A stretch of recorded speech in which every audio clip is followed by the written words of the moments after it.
All right, and we're live. And let me just make sure it's going out okay on the old YouTubes. Come on. Here we go.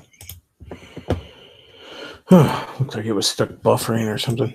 Alrighty. So, first things first, house cleaning, I suppose. I have Streamlabs set up. I think for this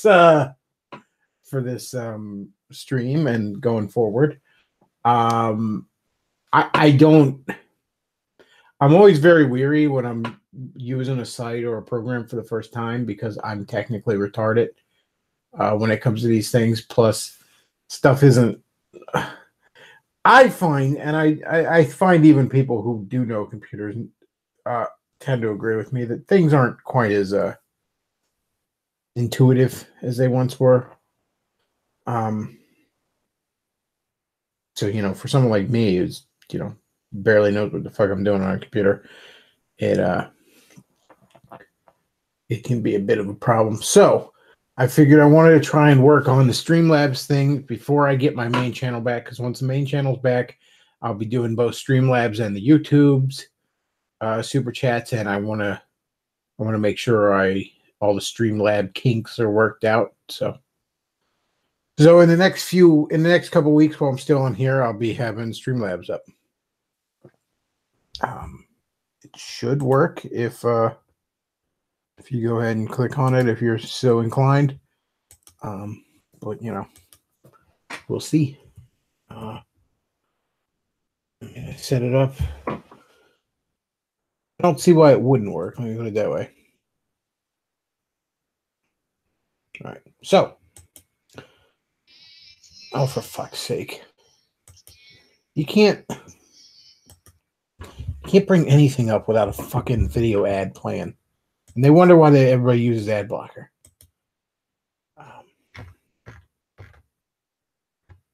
Anyways, what did I want to talk about? Oh, yeah. So, are you fucking kidding me? I just closed it and another thing pops up. Oh, drive me nuts. This is why I have to have the headphones in. So what the hell did I talk about? Oh yeah, so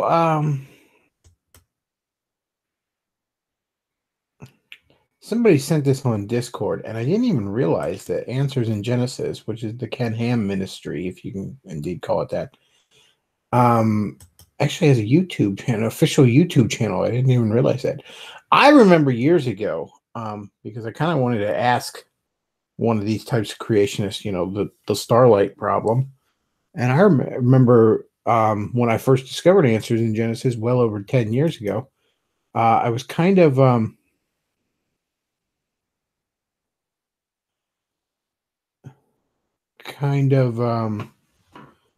taken aback by the fact that there was no contact. There was no place to ask questions. There was no forum. The only kind of email you could send them was for speaking, like to get in touch with them to set up speaking arrangements. There was no actual interaction with the people they were supposedly trying to teach. And I've noticed that Ken Ham doesn't take questions well. He strikes me as just a kind of a dour person when he's poked. Like just I don't know how to put it, but okay, sorry, I got distracted there for a minute. The Discord thing was popping off in my ear. I don't even know why. Oh, it's people joining Jay's server. Okay. I'm not even seeing any fucking notifications. But yeah, I was kind of struck by that. Like I said, I would love to get somebody like Ken Ham to explain to me the starlight problem. The closest thing to an explanation I've heard, and I don't know how universally accepted among that line of thinking this is that God created the light in between us and the star, which again I would argue is akin to filling the sky full of lies. Pictures of things that didn't happen. All right, I gotta turn off fucking Discord because I'm getting notifications for nothing now. It's just blowing up in my ears, distracting me.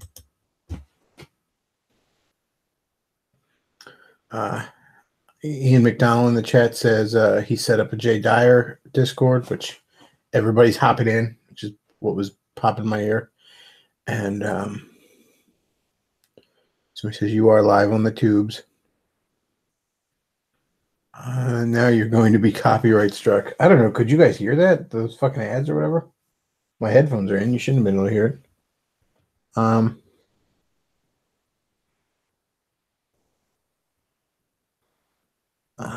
Let's see. I wish I could change the fucking settings on Discord so I don't get a notification when somebody clicks at everyone. Like, let me put it this way: if you just like at me in one of the Discords that I'm in, unless it's mine, which I do try to read, at least skim the whole thing, I'm probably not going to see it. I'm just going to assume that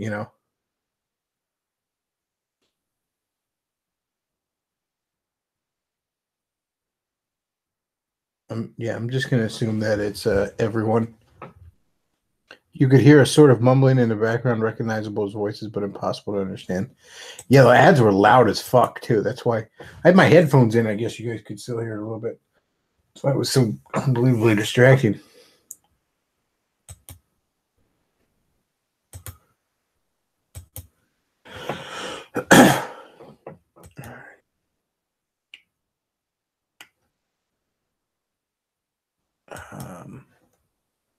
But yeah, I would actually be interested in I'd be interested in getting one of the Ken Ham types on. I don't really know. I don't know how to get it's difficult to get the kind of evangelical voices on. There's a few there's a few avenues I'm kind of pursuing, but I don't know how well I'm going to be able to do any of that. Basically, I got Luke and Pastor Tom right now.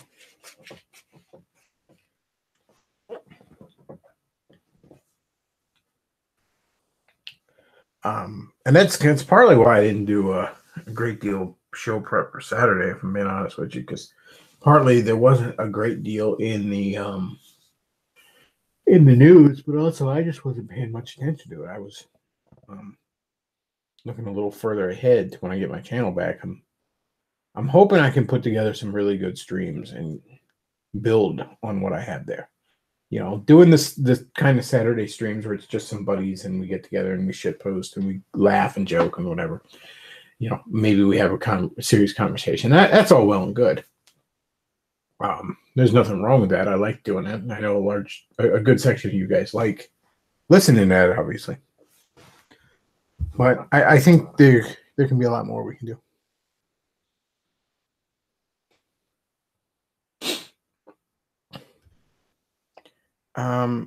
I really understand little of in the chat here, specifically evangelical versus, say, other Protestant denominations.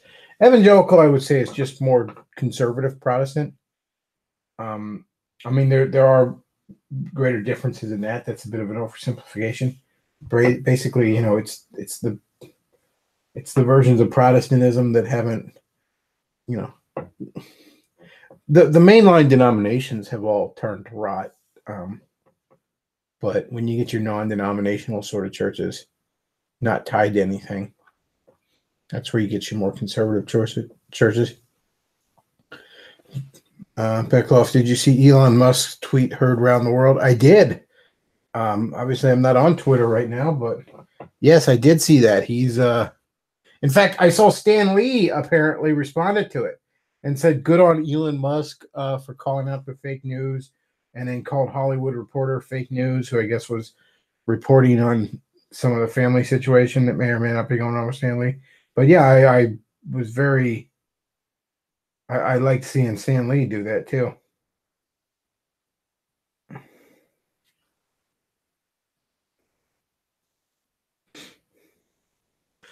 Let's see. Is Elon Musk woke on the JQ? I don't know if he is or not. No, quite possibly though.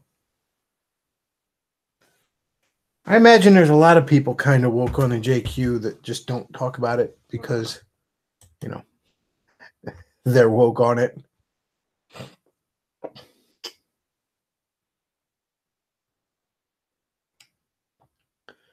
Let's see. Almost wouldn't. You know what I heard? I was listening to David Jeremiah this week, which is this one sort of evangelical preacher. He's got a what the hell is this show called? Turning Point, and it's one of those radio ministry shows. Basically, he takes it's just sermons divided up, where into these half-an-hour shows throughout the week. He's going through Revelations, a very evangelical take on Revelations. But man, he said something that was so fucking dumb. And it's the kind of dumb shit you hear a lot of times from creationists, where it's like, that's not even half fucking right. And again, not all creationists, but a lot of them. He said something like he was talking about the white throne judgment and the different books that the unbelievers would be judged by, and the Bible doesn't say specifically; it just says the books are opened up. But he's like, one of the books might be the book of words, all the words that this person ever said. And then he said, scientists say that every word you ever uttered is still out there in the vibrations and could be retrieved by God. And I'm like, who the fuck said that to you? Nobody said that to you. That is not how sound works.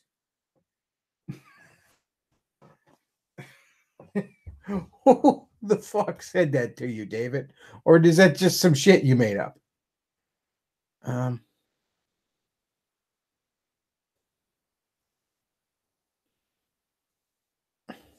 Let's see. Leader Revolution says, can I come on fast and talk about some shit I have been researching about Christian history? If you want, sure. I don't know. You want to call in? Fine. Oh, geez. Somebody said that they really are doing that Mega Man cartoon. I saw some promo art for a Mega Man cartoon a while ago where it looked like he was in Tron or some shit, and somebody just sent me on Skype I guess a trailer for it or something. I'll have to take a look at that later. But yes, you know what? Go ahead and message me on Skype or Discord if you want to call in. Let's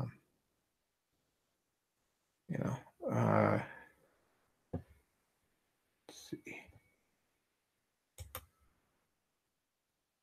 Okay, so Leader Revolution wants to call in. 1 second. And boom. Here we go.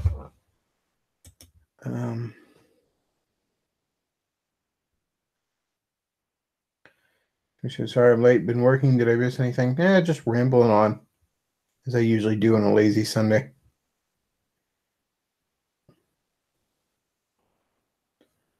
Let's see.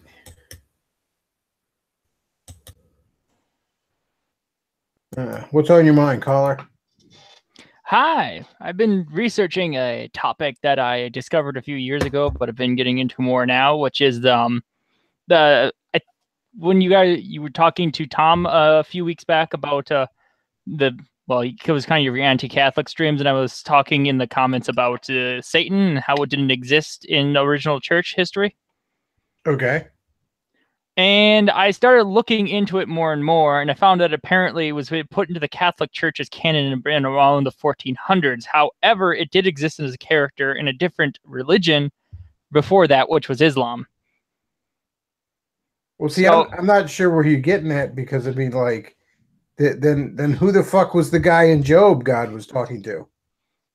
Oh, that's the thing. Another thing I was talking about was the Catholic Church's control of translation and how they sort of switched things around here and there in their scriptures and such to reinterpret certain stories to mean Satan. I haven't completed my research, so I still do need to look into the Job area and stuff. But from what I've been looking at, I've been looking at a number of people who do old Bible translations and stuff.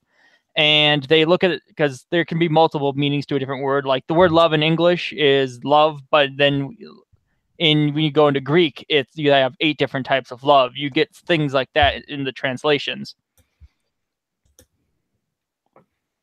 So, I mean, I'd have to have Tom on to talk to you about that because I'm hardly an expert in that sort of thing. So, like,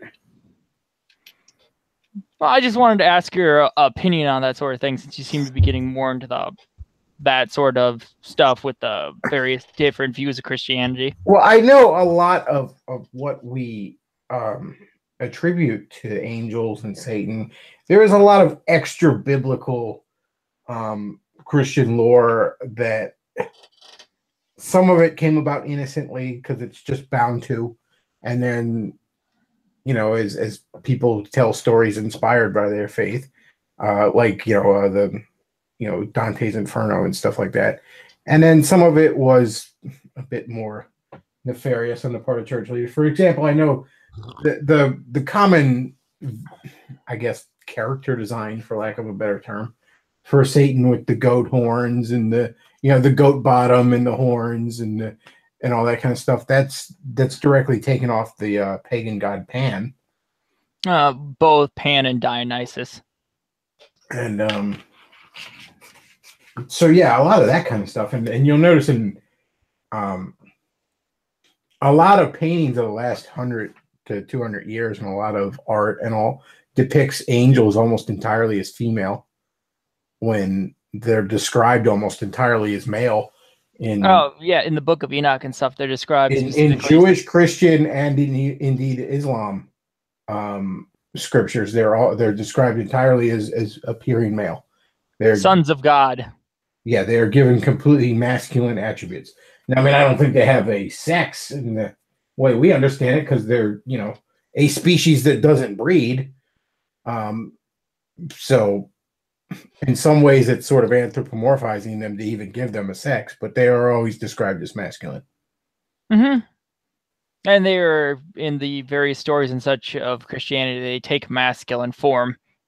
Yeah, they appear masculine. They are given masculine pronouns. All these people. That people aren't respecting their pronouns, and that's just not good. It's a major sin these days, not respecting pronouns. That it is. The angel Michael Zur.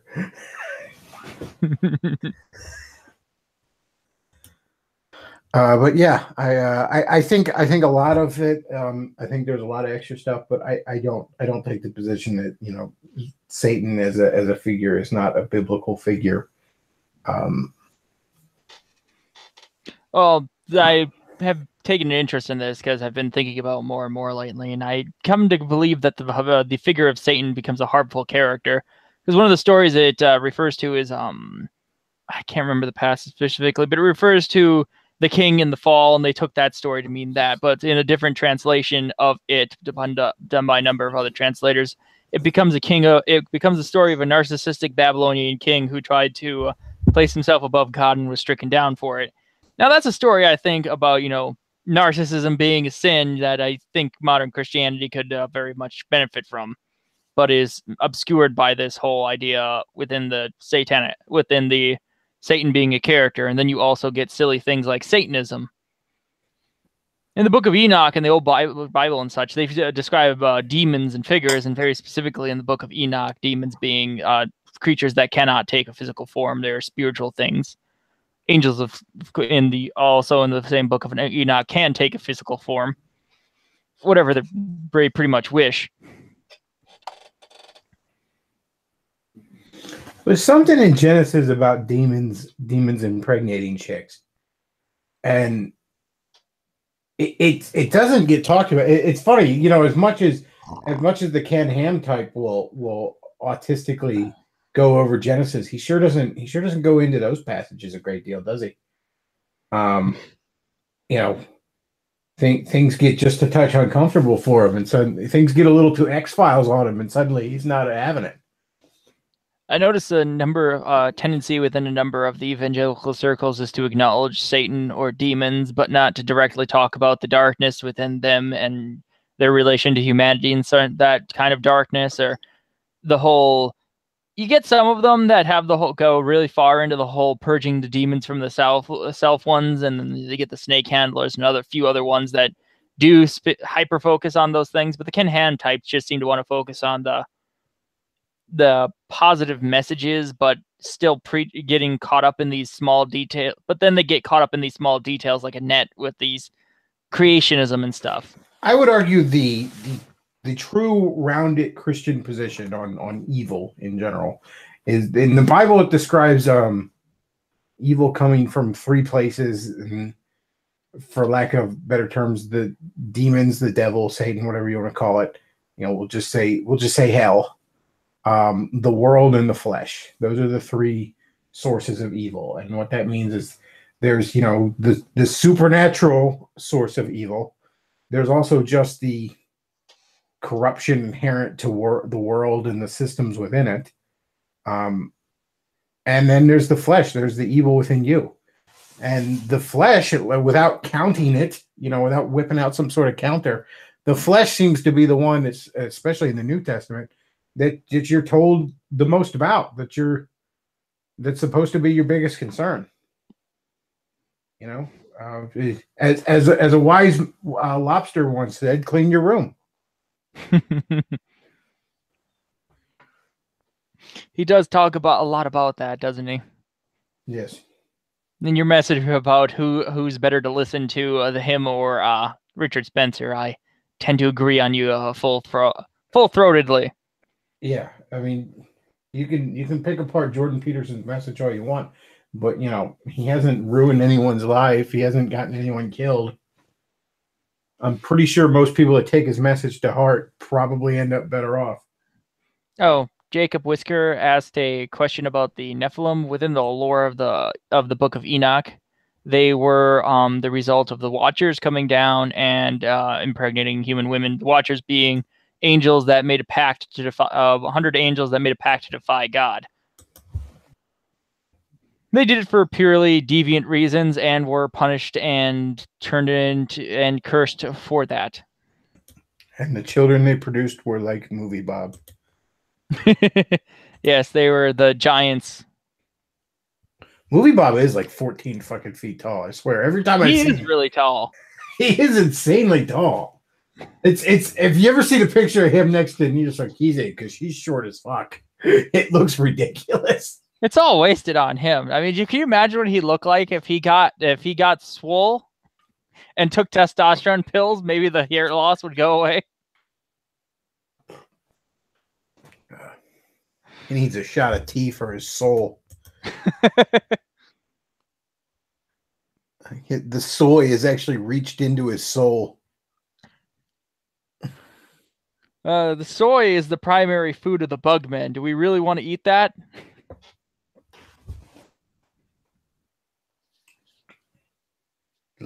Yeah, I highly suggest, and I got to get some myself. I'm fucking broke lately.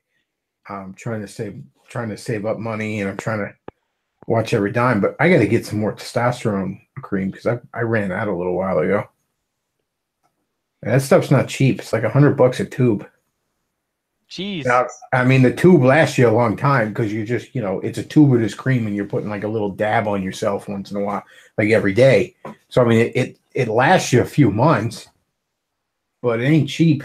And you can't get a doctor to write you a prescription or anything for it. If I wanted estrogen because I wanted to cut off my dick and call myself Sally, he wouldn't be able to write me a prescription fast enough. Yeah, if you want to get testosterone treatment for free, I don't know. Maybe try like having your girlfriend pretend she wants to be a dude and get it from a doctor. Maybe that's the way to cheat the system. I don't know. Yeah, you just make sure your girlfriend's in Canada, and then you'll definitely get it. Somebody says, "What is testosterone cream for?" It's to raise your testosterone. If you're not actively trying to raise your T, you have low T. Like 9 times out of 10, you have low T. Almost all men in the West, damn near worldwide, have low T. Just testosterone levels are dropping across the board. You have less than your father did at your age. You have probably, a fraction of what your grandfather had at your age. Um, why I don't know exactly. Is it the chemicals in the water making the frogs gay? I don't know. Is it we're using too much plastic on everything? You know, some people say it's a processed food, whatever. I don't know why. Point is, you have low T. And some of the best, like the good advice I can give you is fucking get some boost your T. And if you don't want to shell out the money for testosterone cream, which is very effective, I mean, like I feel it when I don't have it, and I feel it when I take it. Holy shit, man! But there's food you can eat that'll boost your T. It's not as effective, but it helps. I know this is a meme, but have you tried Super Male Vitality? Because I know somebody who takes it and they say it works. I've heard it works too. I have not, and I mean to some extent maybe I should, because I've often said you should support the alternative media you enjoy. So maybe I should be buying, you know, whatever water filters and shit from Alex Jones.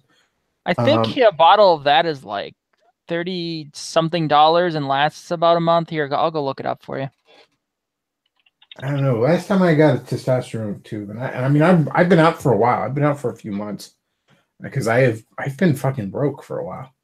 I shouldn't say broke. I'm not like destitute or just I've just had a very, very tight budget for a while now. Ooh. It is $60 now. They raised the price.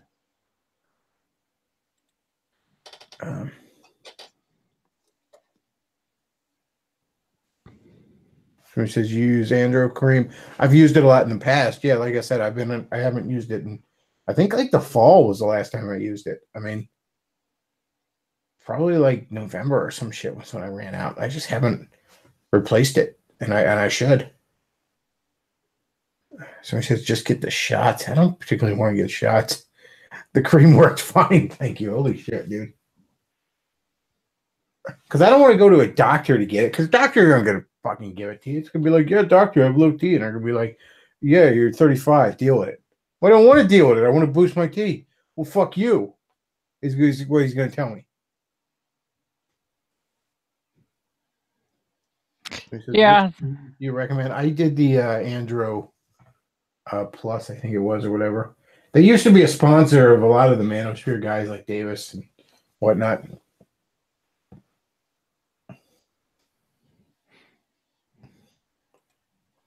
I found it worked really good.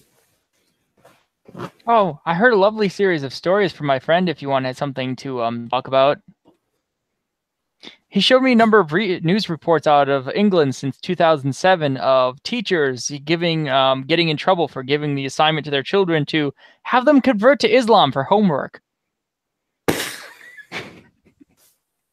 You know, on the one level, it's like I feel like, I mean, not little kids, but I feel like a high school student, even through a secular public school, should. I mean, part of being a high school graduate should have you have a basic understanding of the 5 major world religions, mostly Christianity, because you live in the fucking West and Christianity built this, just the civilization you're in.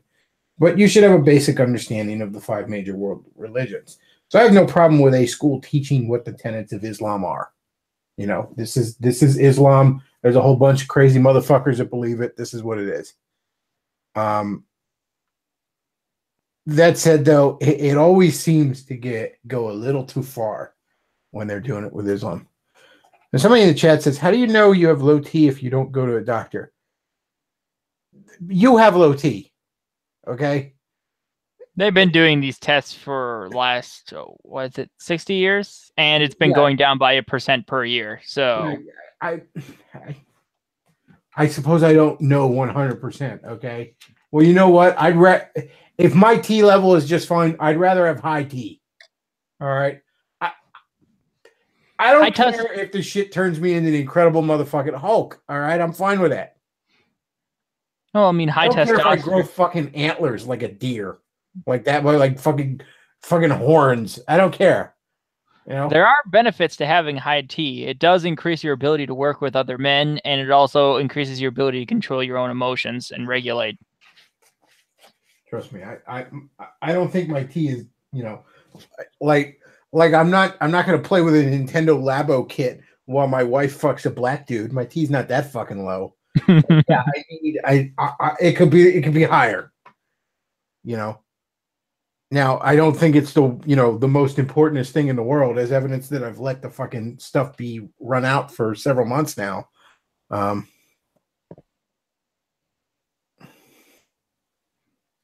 Yes, Ninja Master, but you're going off of what the medical industry tells you you should have. You know, the one run by Soy Boys?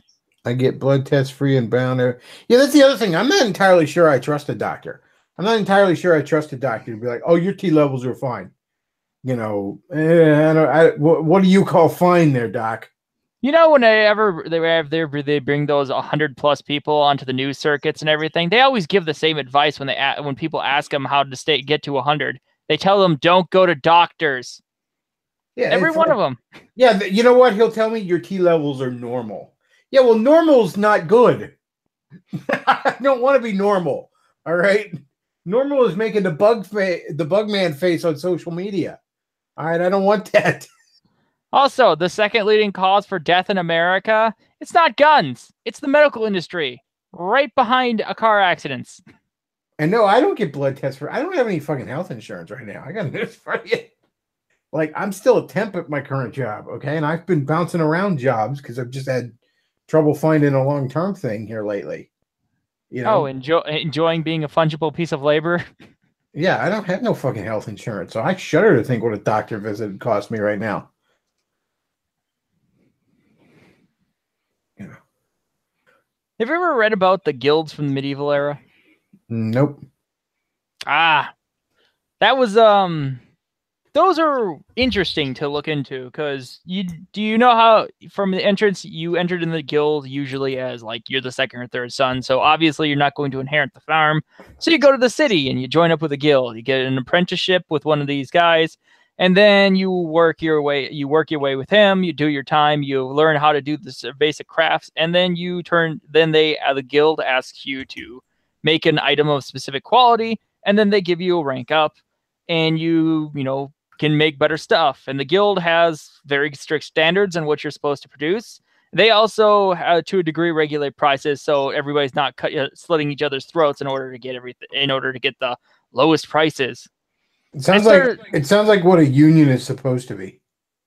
Yeah, but that's not what unions do at all. Oh, I didn't say that's what a union is. I said it sounds like what a union should be doing instead of like mob deals. Yeah, that's the guild choking manufacturing to death. Well, that's the thing. You notice how all of these, you see these, all those antique shows are really popular on TV. You look at these things that were made like 200, 300 years old, like a clock that's still ticking away, and it's just beautiful quality and it's still working. You get a clock today and it breaks within what, 3 months now? Somebody was telling me the one fire station in New York has some fucking 100-year light bulb that's been burning for 100 years or something. Mm-hmm. There's my one buddy who's just gotten really like hyper obsessed with Tesla and stuff like that recently. But yeah, he was telling me about that and how you can see the drop in quality in the last 10 years or something like that. I have electronics 20, 30 years ago used to last forever. Now you look at them wrong and they shit the bed. Oh yeah, I had a fridge for like 20 years, worked great. Got a new fridge. Oh, it leaks like every other month. Just water all over the floor. Yeah, but the guilds were I wouldn't say they could fit into a capitalist thing.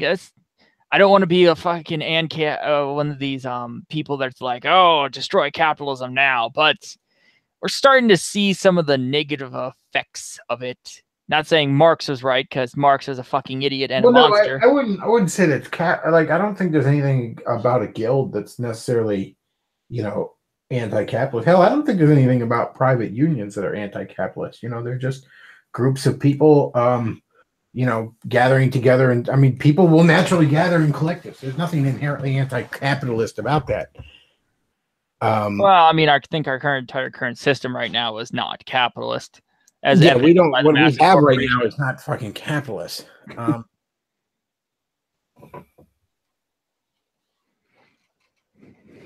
the question becomes, if a system is not unable to be implemented over a long period of time, is it a possible system?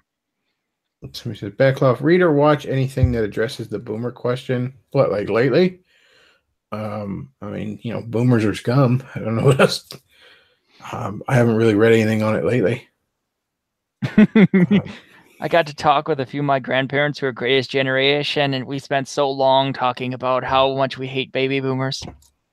I've been meaning to watch the weekend show for that Breakpoint site, which is like a half an hour radio program. I've been meaning to listen to it. You can go on breakpoint.org and listen to it, because like John Stone Street is apparently bitching about how the TSA manhandled his daughter, and he's oh, the TSA is so terrible. It's just the illusion of safety. And I'm like, I wish I could like find articles from this guy 10 years ago, because I guarantee you, basic bitch conservative evangelical that he is, I guarantee you during the Bush years, he was all rah, rah, yay, Patriot Act. I guarantee it. I would be shocked if he wasn't. There's no question in my mind. Like, if you weren't a liberal or a libertarian during the Bush years, you were all yay, rah, rah, rah, Patriot Act. It's amazing how the collective stupidity that took over the right, during the lead up to the Iraq War and shit like that. It was amazing. Oh yeah, I learned to hate Bush before that. All that even began with one No Child Left Behind. Fuck Bush. When Total Biscuit died here a couple of days ago, and predictably all the shit-lived SJWs and feminists were pissing on his fresh grave, and everybody's like, how could they do that? How could they do that? I'm like, yeah, I don't necessarily think Total Biscuit deserves this level of hate, so I disagree with him on that. Although I was never particularly impressed with the guy, if I'm being honest. But at the same time, it would be hypocritical of me to act like, oh, it's just inherently wrong to badmouth the dead or something, because like, if I find out Spoonie died tonight, tomorrow morning, or Movie Bob or Jim Sterling, you better believe I'm going to be like, fuck, good. May they burn in hell. And then like when fucking John McCain kicks the bucket, I'm going to be like, the only regrettable thing is that we didn't hang him 40 years ago as a traitor. Fucking when Bush kicks the bucket, when Clinton, Bill or Hillary kicks a bucket, I'm going to be like, fuck them. Evil scum. Fuck them. Even when the fires of hell finally come to seize what's left of her soul. When David Rockefeller died, I had Luke make up a meme where I put David Rockefeller's face over Jacob Marley's body and just had the caption under it, I wear the chains I forged in life. Because fuck him. She just died. That's too soon. Fuck him. Fuck him.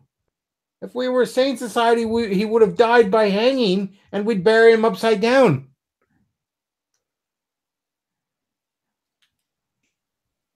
You hope everybody finds their way to heaven, but you just know some people are going to hell.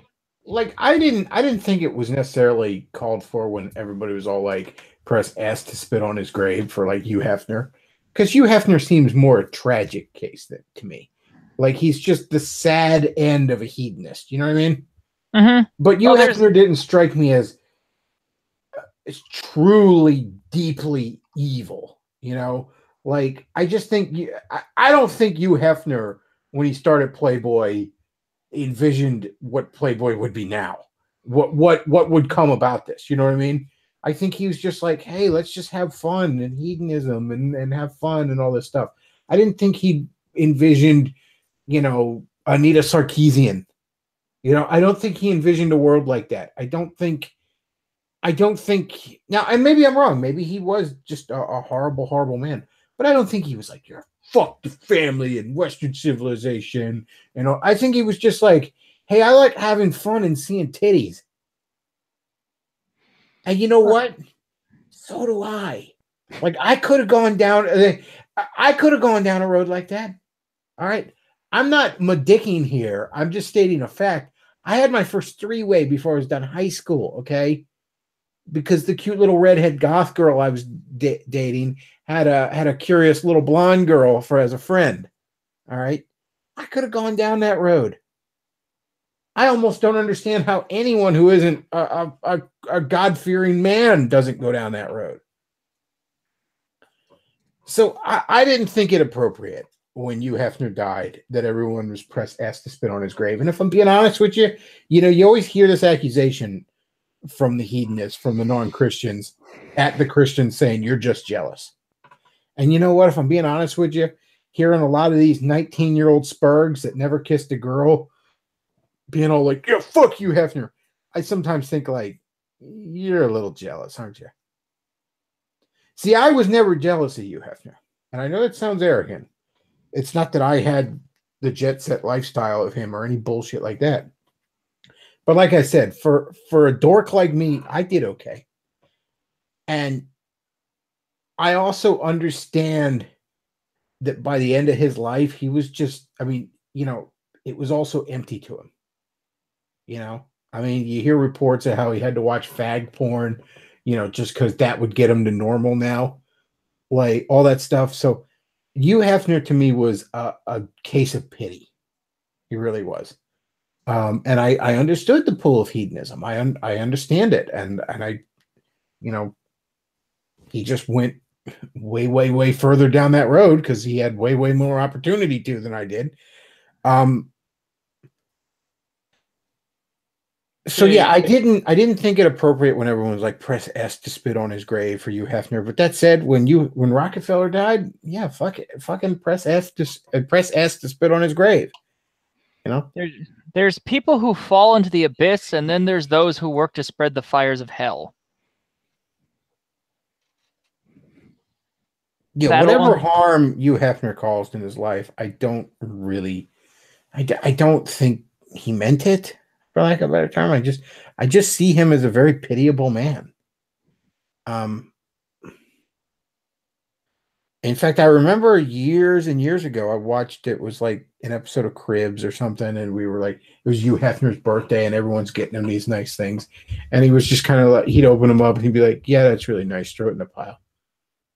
Like, it just, nothing meant anything to him. It was the first time I caught a glimpse of that. Like, man, that guy seems miserable.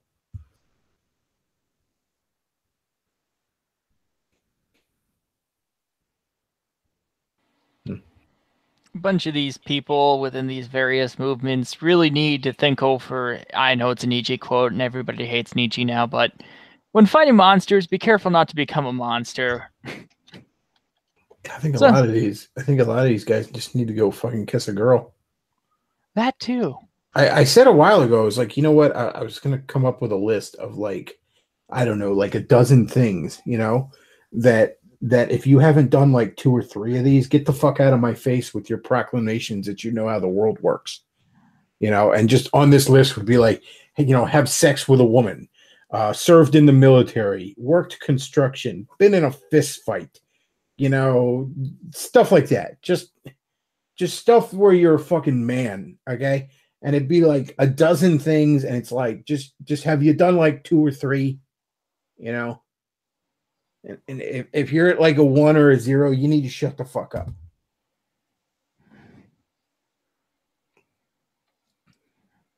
Well, Irini's right. They all want to be soldiers off to die in some pointless war. Well, they missed Iraq by about 10 years. Afghanistan's still going on. There's always time to... That'll probably be going on in 100 years. Well, Afghanistan never ended. But yeah, there's interestingly enough, Afghanistan's the one that had a bit more of a point, and it actually never ended. Everybody just continuously forgets we're there. The Iraq War was the greatest foreign policy blunder in the United States history since getting involved in World War I. Now, getting involved in World War I was the worst thing the United States ever did by a wide, wide margin. That war would have ended in a stalemate. Everyone would have just shut up and went home. And you wouldn't have had a Nazi Germany. You wouldn't have had a Soviet Union. And no Soviet Union means you wouldn't have had a Korean War. You wouldn't have had a Vietnam War. And you wouldn't have had our government and Hollywood full of fucking communist infiltrators. So you probably had a much, much better 20th century, wouldn't you? The world wouldn't have fallen to fights over these false religions we call ideology. I mean, World War I would have ended with eventually one side would have gotten like letters home from the wife or their mom or their sister or something saying, "You're not getting paid anymore. These checks from the government are bouncing. You know, you're not getting paid." And then he'd be like, "Well, I guess that's all the excuse I needed. I'm going to throw my weapon down and go home and look for work, you know, and leave the fucking trench." And then the other side guys would have been looking off in the distance, seeing him leaving and going, "I didn't know we could do that." And then they'd have left, and you'd have had two angry generals like, "Get back out there and fight." Like, "You go fight, faggot. Why don't you and the other general have an arm wrestling contest and tell us who won? I'm going home." They were exhausted. They were taking breaks on Christmas to play soccer. They just wanted to go home. Their feet were rotting away. They were sitting in a mud pit, breathing in poisonous gas. Everyone just wanted to go home. Nobody knew what the fuck they were fighting about. They just got tired and left. Like, fuck this. I'm going home. And again, the other side, whoever did it first, the other side would say, "Oh shit, I didn't know that was even an option. I thought we had to be here." But he's right. Why don't we just go home? I mean, they can't make us, they can't shoot us all for being traitors. Let's just all quit.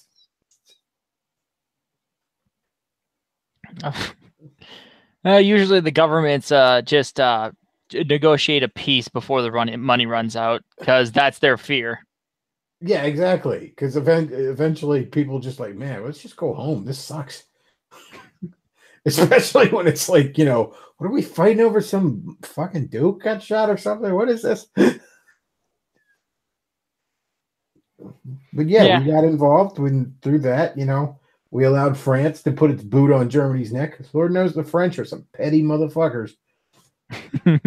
Yeah, they didn't take kindly to the whole Germany coming together and then collectively fucking them to become one nation.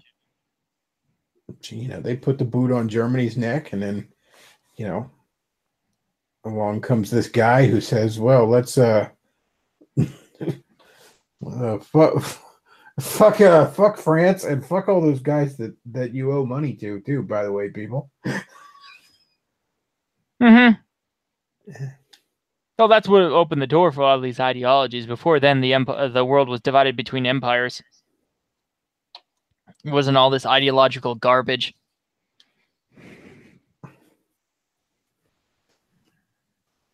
Yep, it would have just ended in a stalemate. You know, no Soviet Union, no Nazi Germany, which means you wouldn't have had a 20th century of constant fucking war. Oh, also no Nazi Germany means no fucking Israel, which means no Middle East being constantly on fire. No Nazi Germany also means no everybody abandoning the old knowledge about what the races really mean. Yeah, we wouldn't have all this fucking white guilt.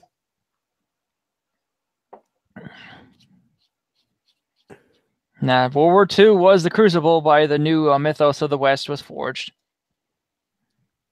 That's the founding mythos of the current age, World War II. That's why everybody obsesses over it. Boomers especially. I noticed boomers obsess over it way more than the actual generation. Did you know that if you look at like the like the Library of Congress tracking of words, did you know the word Holocaust barely fucking shows up until like the 70s? Yeah, it's funny how that works. It's not. You can be like, "Oh, because the Germans as good boys didn't do nothing." No. Calm down, butt stuff. Jizz. That's not what I'm saying. What I'm saying is, when you talk to people of that actual generation about like, "Oh, wasn't it so sad what happened to the Jews?" And they'd be like, "Yeah, I guess so. There was a war. Lots of bad stuff happened." Yeah, like they don't view it as some sort of it wasn't even special, the only magical fucking thing that only affected them, and it should be this, yeah, they don't view it that way at all. A, it didn't even there wasn't even the only genocide that happened in that war, and B, there wasn't even the only people being genocided at those camps. I mean, shit. Look at what the Japanese were doing to the Chinese. That's like Whenever two nations of bugmen fight, it's like two ant colonies going at it. Oh man, Japanese and the Chinese, they fucking hate each other. Of course, the more I learn about the Chinese culture, the more I'm like, you guys might have a point. They're all scam artists. Like, I mean, like at least y'all, at least fucking Nippon's got some honor about them. Uh-huh. But at the same time, I think you Nips were getting a touch carried away about it. All right, I think you were getting a touch carried away about it. Oh, like they did shit that wasn't even like strategically wise. It was just very obviously out of spite. Just like fuck them guys. Well, the thing you have to remember about Japan is that was kind of really, aside from a few naval skirmishes with Russia, that was kind of their first major military engagement against nations outside of Japan. I mean, yeah, we call the Japan's like a big warrior tradition, but that's because the different parts of the islands were all fighting each other, not because they were fighting Korea or China. I mean, they did try to do small things like that, but those were all failed campaigns either way. From what I understand, most of the when you go back far, most of the Chinese-Japanese skirmishes, like back in antiquity, were China just kind of trying to invade Japan, and Japan fighting them off, which is probably why there's such animosity towards the Chinese and the Japanese part. You know? No, yeah, the Japanese would try to invade them, that wouldn't work, and then the Chinese would try to invade them back, that wouldn't work, and that area is very stormy. We're the first. From what I understand, it was mostly the Chinese fucking with the Japanese. From what I understand, I'm hardly an expert, but and that kind of seems like it fits because you have this huge, massive country, and it probably every once in a while they got an idea in their head that hey, there's no reason we can't just take over this little pissant island. Oh no, there was a reason. Wait, no, those guys are mean. There is a reason they wanted to invade Japan. You see, China wouldn't trade with Japan. So Japan's like, well, we want Chinese goods and they won't trade with us. Fuck it. Piracy time. Japanese pirates were rampant. Oh, yeah. And it's basically this island that's basically blocking off your access to the sea. Uh-huh. Like you have to go around it. Yeah, and the Japanese went and invaded other islands and took them over as more pirating bases. But it was mostly, it was the Chinese fault because they didn't want to trade with anybody else and it wasn't even necessarily because they couldn't do trade with other people. It was, what does Japan need from others? Or no, what does China need from anybody else? We are the greatest in the world. Which is funny because one of the reasons why the Ming Dynasty fell apart was because they got their economy collapsed because they didn't really know how to do trade with everybody else because they've been denying doing it for so long. But when the Spanish came selling New World silver, well, then they were all over that. And then they inflated their currency and then eventually caused a financial crisis, which then caused the Chinese empire to collapse into warring states.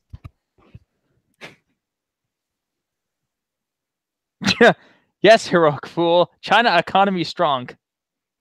China economy strong indeed. I'll tell you what, if China continues to grow as a power, I think a lot of people in the West are going to be shocked at how like imagine if China just like started just colonizing fucking Africa, like the way Europe used to. Just imagine it, because they're not fond of the Nogs. All right, they're not fond of them at all. I have to agree. Have even the slightest bit of Christianity in? Well, I mean, they have some, but they don't have that Christian, all human life has value thing that the Europeans, they didn't attempt to genocide them. They just were like, well, maybe we should be in charge, but they weren't trying to wipe them out. China's the kind of guys that they'll wipe motherfuckers out. They will wipe motherfuckers out. They will view the blacks living. If they set their sights on Africa, they wouldn't view the inhabitants not as mere savages, but as an infestation that needs wiped out. Like people would be shocked. They've already invaded. They have a mining camp set up in the Congo where they shoot blacks that try to get near it. They got no love for black people. Like Yeah, they the Chinese seem to like white people. Same with Japanese. They don't necessarily want them over there. Like, you know what I mean? Like Japanese, they like white people. They don't necessarily want you moving over here. They're like, yo, you be happy over there. But just they keep sending us like more us. They cowboy movies. respect us, right? They don't feel that way towards Africa at all. They're like, fuck those guys. We're the only country that successfully invaded them. That's why they respect us. Yeah, the Japanese and they're less like the Chinese. I mean, you know, there's a reason they bring over all these American movies. They like looking at pretty white people. Mm-hmm. It's why, you know, the new Star Wars bomb and the critics are just like, these people ugly. Did you know that they actually are said that about the new Ghostbusters? They like all the critics and I think it was like the Chinese minister of film or whatever bullshit communist position this guy had was like, we're not letting this over here. These people ugly. No reason to look at ugly people. That does happen a lot. Did you know that the Chinese have camps of black people that work in the country, and they're not allowed to leave the camps? That doesn't surprise me at all. And they're basically slave labor. They do not like blacks at all. Like I said, they're not cucked like we are. Like they know different people are different. So like you go over and live in Japan, they might like you. You're not gonna be Japanese. They're never gonna let you be Japanese. And if you're one of these faggy otakus that tries to just wear their culture like a costume, they're going to look at you like a faggot. If you're like Gaijin Goomba or something, they're going to be like, why don't you identify with your own people? What's wrong with you? But that said, they like you. They respect you. You know what I mean? The Chinese especially, they are not fond of black folks at all. They're just, holy hell, man. The Japanese, they're not, it's not like the Chinese. The Chinese would just assume wipe fucking Africa, all the people of Africa off the map if they could. Yeah. It's like they just the Chinese just got like almost full control over the port of Djibouti. Mm-hmm. And they've been that's the place I believe where they did the laser show with the American pilots. Somebody in the chat says Brack be scary.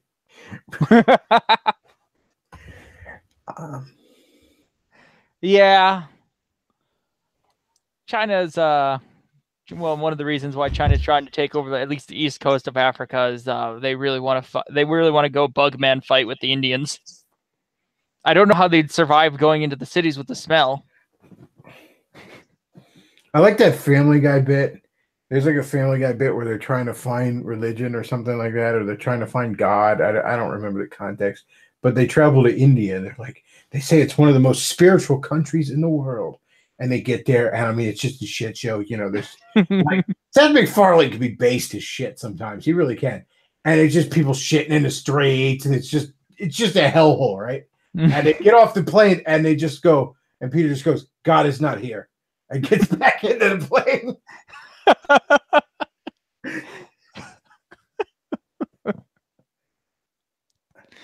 Yeah. I know something fun about Indians. Did you know that when an Indian converts to Christianity, apparently their hygiene goes up in the country? The Christian communities don't let the other Indians into the area. That doesn't surprise me. One of the best apologists out there right now is a guy named Ravi Zacharias, who's an Indian dude who converted to like basically evangelicalism, like conservative sort of Protestant Christianity. He's a great mind, great thinker. I mean, a lot of I don't know what's up with it seems like the upper class in India are pretty fucking sharp and have their shit together. It's just, man, do they have a problem of fucking R-types under them. I like more and more I'm beginning to realize why they are so classist. Because holy shit. I don't know if the classism, like, if it's like, if maybe the underclass acts like animals because they're treated like animals, or are they treated like animals because they act like animals? I don't know if this is some sort of vicious circle over there. All I know is the underclass in India act like fucking animals. It also depends on what part of India. I mean, let's keep in mind here, this isn't like Europe where they had the whole brotherly relationship. No, until until Gandhi, they all were all butchering each other. There's parts of India where they seem, again, I'm not an expert on racial stuff, but there's parts of India where they seem pretty white, pretty light skinned, and there's parts of India where they definitely don't. And I'm sure our media doesn't report on this, but I bet you a lot of the class lines run, pretty parallel to those racial lines. I bet you those lines are, if you overlap them, I bet you they're more or less lining up there.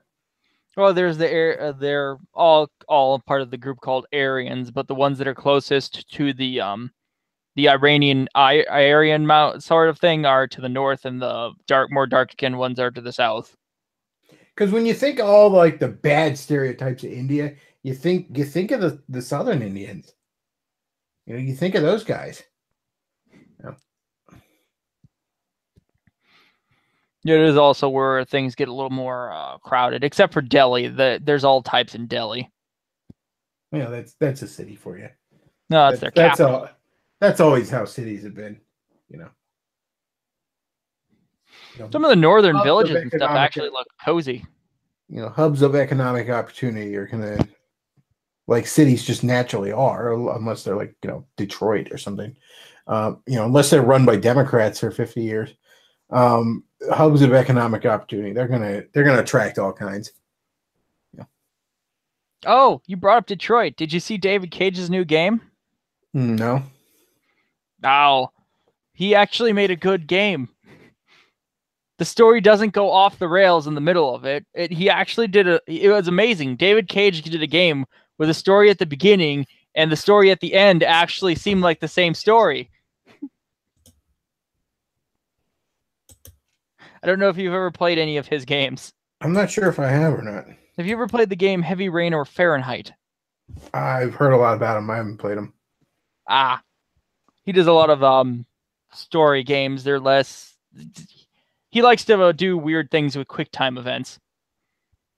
But his QuickTime events, unlike these other ones, aren't just button mashing. They actually have some difficulty in them in some parts of it. I mean, there's large swaths of gaming that I'm just not all that privy to. Like, I was never a big PC gamer. When I was a kid, I think there was a couple of King's Quest games I really liked. And around 97, I had Oddworld and Tomb Raider. And a little later, I had the 2000 Spider-Man game, I think like in 02. But those are the only real PC games I really remember playing a lot. And the whole fifth generation of gaming, I kind of just missed out on. Like the N64, PS1 generation of gaming, I didn't have any of that. Yeah, you're mostly on consoles. I mostly play computer because that's where all the RTSs and city builders are. That's my primary interest in games. I mean, when I was a kid, I had an NES, and then I had a Genesis after that, and I also had a Game Gear and a Game Boy. But after the Genesis, my dad was like, "Oh, I'm not kidding. Video games are dumb. Like, you're too old or whatever." He just hated video games. He's very boomer about video games. But interestingly enough, he'd buy me computer games once in a while because I don't know. He thought they were educational or some shit. I don't know what the fuck his mindset was, but he'd be buying me like Oddworld and Tomb Raider. I don't know why the fuck he thought that, but whatever. I wasn't complaining. You never had a PS2? I had a PS2. I got a PS2 around 05. Around 05, I got back into games. Kind of like I started getting into actually retro games around then. Retro kind of at that point. I remember thinking like, man, I want a Sega Genesis again. I want to play some Sonic again. And my girlfriend at the time actually got me a Sega Genesis for my birthday along with Sonic 1 and 2. She just ordered it online. And at the time, I'm sure they were very cheap, but really thoughtful gift because I'd been talking about it for a while and wasn't sure where to get them. Because this was like 05. So, I mean, I almost never would even order things online. I barely thought to even do it back then. And then Ultimate Spider-Man was coming out on PS2. And I had played a little bit of Spider-Man 2, like the movie Spider-Man 2. And but Ultimate Spider, like I didn't even really know what cell shading was at the time. I just knew, holy shit, this video game looks like Mark Bagley drawings. Like, that's amazing. I was a big fan of Ultimate Spider-Man at the time, so I got a PS2 basically just to play that game. Like I was working a pretty good job where I was doing tons of overtime, so I had money out the ass, tons of mandatory overtime. And I remember saying to the old man, I'm like, look, I'm getting myself a PS2. You said you didn't know what to get me for my birthday. If you want to get me it, let me know now, or for Christmas. I mean, let me know now, and I'll wait. So I ended up waiting, and then there was a big power outage, so I only played it for like 20 minutes on Christmas until the power went out. But yeah, and then once I got the PS2, then at that point I went back and got a bunch of other fucking superhero games that had already come out. You know what I mean? Like I think like Hulk Ultimate Destruction and I think was out Spider-Man 2. I think I got Grand Theft Auto San Andreas, and they were all like the player's choice $20 ones. You know what I mean? Yeah. Did you ever play Jack and Daxter? I don't. I think I played a little bit of it. It just didn't really catch my attention. That's one of the entire Jack and Daxter series. I remember in that generation too, like, because some people might say like, well, why didn't you get a GameCube if you were a big Nintendo guy growing up? I thought Nintendo was creatively like really in the shitter in the GameCube era. Like I remember I'd see Nintendo games and they all looked like such shit. Like it's like Donkey Kong Country, you're playing it on a bongo now. Like Super Mario Sunshine looked like shit to me. Luigi's Mansion, you know. The N64 had a lot better games. Luigi's Mansion, fair or not, gave me flashbacks to Mario was missing. So I was like, oh, no, I don't want to touch that. And to be honest, I hear a lot of Nintendo dorks talking about how great the GameCube was. And I got to be honest with you, I got a GameCube like maybe 2 years ago. And I ended up selling it last year because I'm like, this kind of sucks. Like everything on, like all the big Nintendo first party games on it, they were okay. Sanely overrated though, but okay. Like Metroid Prime, I can see why people love it. I don't know. I still prefer a 2D Metroid, but I can see why people love Metroid Prime, so I give that a pass. Mario Sunshine is insanely overrated. Insanely overrated. Fucking Melee. Smash Brothers Melee is insanely overrated. It's only popular because there's a few interesting little quirks and you might even say bugs that competitive autistic ass players are able to fucking exploit. You know, the meme of Fox only, Final Destination, no items, which I find competitive fighting games just insanely, especially competitive Smash, just insanely boring. Like no items. Yeah, we wouldn't want to have any fun. Let's take this as seriously as possible. Let's take this game about an anthropomorphic fox fighting a cartoon dinosaur as seriously as fucking possible, folks. I never understood the fighting game genre as far as I love fighting games when it's like me and my buddies and we're hanging out. You know what I mean? Yeah, that's how it's supposed to be. The competitive fighting game scene, it's just like I just look at it like this is sad. Like you make me sad. But yeah, Melee I think was insanely overrated. Fucking Sunshine is insanely overrated. Luigi's Mansion, I could see why people like it. Just I couldn't get into it. I don't understand why people like some of these things that get into esports. Like I don't understand all of the fighting esports, and I don't understand the Dota esports. That shit's just boring to watch. You know, there was something on the Smash Brothers for the Wii that everyone hated, and I thought it was cool as hell. It was like this. It was this. I don't know what you call it, mechanic or something.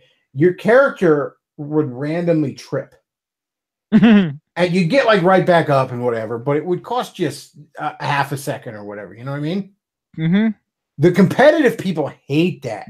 Because, see, the competitive people, they want to take anything random out of the equation, right? Whereas to me, that's what makes it fun to watch and fun to play. Those random elements. Like, I remember, you know, one of the things my buddies and I used to do, my two roommates, my one roommate and his friends would come over, and we would have, like, these Marvel vs. Capcom 2 tournaments, right? And which you didn't get to pick your players. Somebody would blurt out a player, and the first person to blurt out a player, you pick that. Then obviously it's 3-on-3 in that game. But then so people are playing this game with like Charlie and Servbot and Roll and all these shitball characters. You know what I mean? And it's like that's more interesting. It's fun to see what's on the lower the parts of the roster you never get to see so often. It's fun to see somebody play with a character they're not used to. You know what I mean? It's fun to. But yeah, half of these guys they just train with one or two characters or maybe three, and then they're like, "Oh, I'm a master of these three," and then they don't know how to do any of the other ones. And it's just it devolves every competitive fighting game scene I've ever seen, and it's the worst with Smash Brothers. Devolves into the same handful of autists playing the same 2, maybe 3 characters and doing the same cheap fucking exploitive moves over and over again. Spreadsheets. And I mean, okay, fine, but that's not fun for me to watch.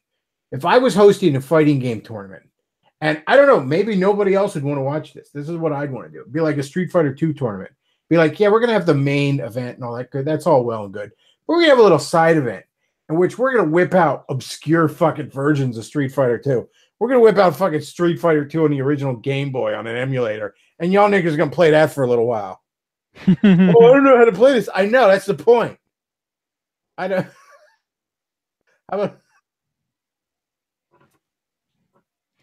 I understand wanting to see somebody at the peak of performance, but with a bunch of these fighting games, it gets boring real fast. Yeah, this isn't something actually athletic or something. Oh, it's a peak of performance. It's a peak of performance of you pushing fucking buttons. Yeah. It's not like. Have you ever watched a StarCraft 2 tournament? I don't believe I have, no.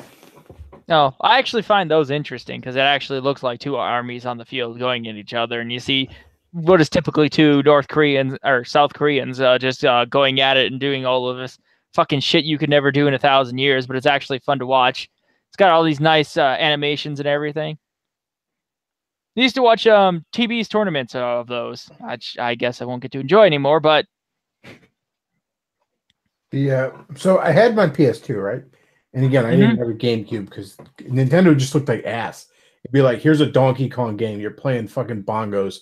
Like, that's just, to me, that epitomizes the GameCube. Just like, what the fuck? So then the Wii comes out. I'm like, this actually looks kind of cool. A motion thing. I wasn't sure how I felt about it. It was like, yeah, it might work, whatever. But then it's like I'm seeing games coming out, and it's like, I'm seeing like, I think it'd been out for a little while, and then I saw like at a store, I saw the new Mario Kart. It's like, holy shit, that looks like fun. And then, I'm seeing like the teasers for Super Mario Galaxy and shit like that. So I get myself a Wii. I get like Mario Kart and like Mario Galaxy on it, right? Smash hadn't come out yet. And I'm playing Mario Galaxy, and I'm like, holy shit, man, Nintendo's fucking back. Like this is the tits right here. And I love Smash the Mario Kart for the Wii. I actually like the motion controls in the Wii. I don't know why people bitch about it. To me, especially when you put it in that little steering wheel at first, like this is intuitive as fuck. Like you tilt it to turn. It works fine. I don't know why people bitch. Tilt it to turn. Tilt it to turn. It's fucking. It's like a steering wheel. You're driving a go-kart and here's a steering wheel. How people didn't find that it completely intuitive is beyond me.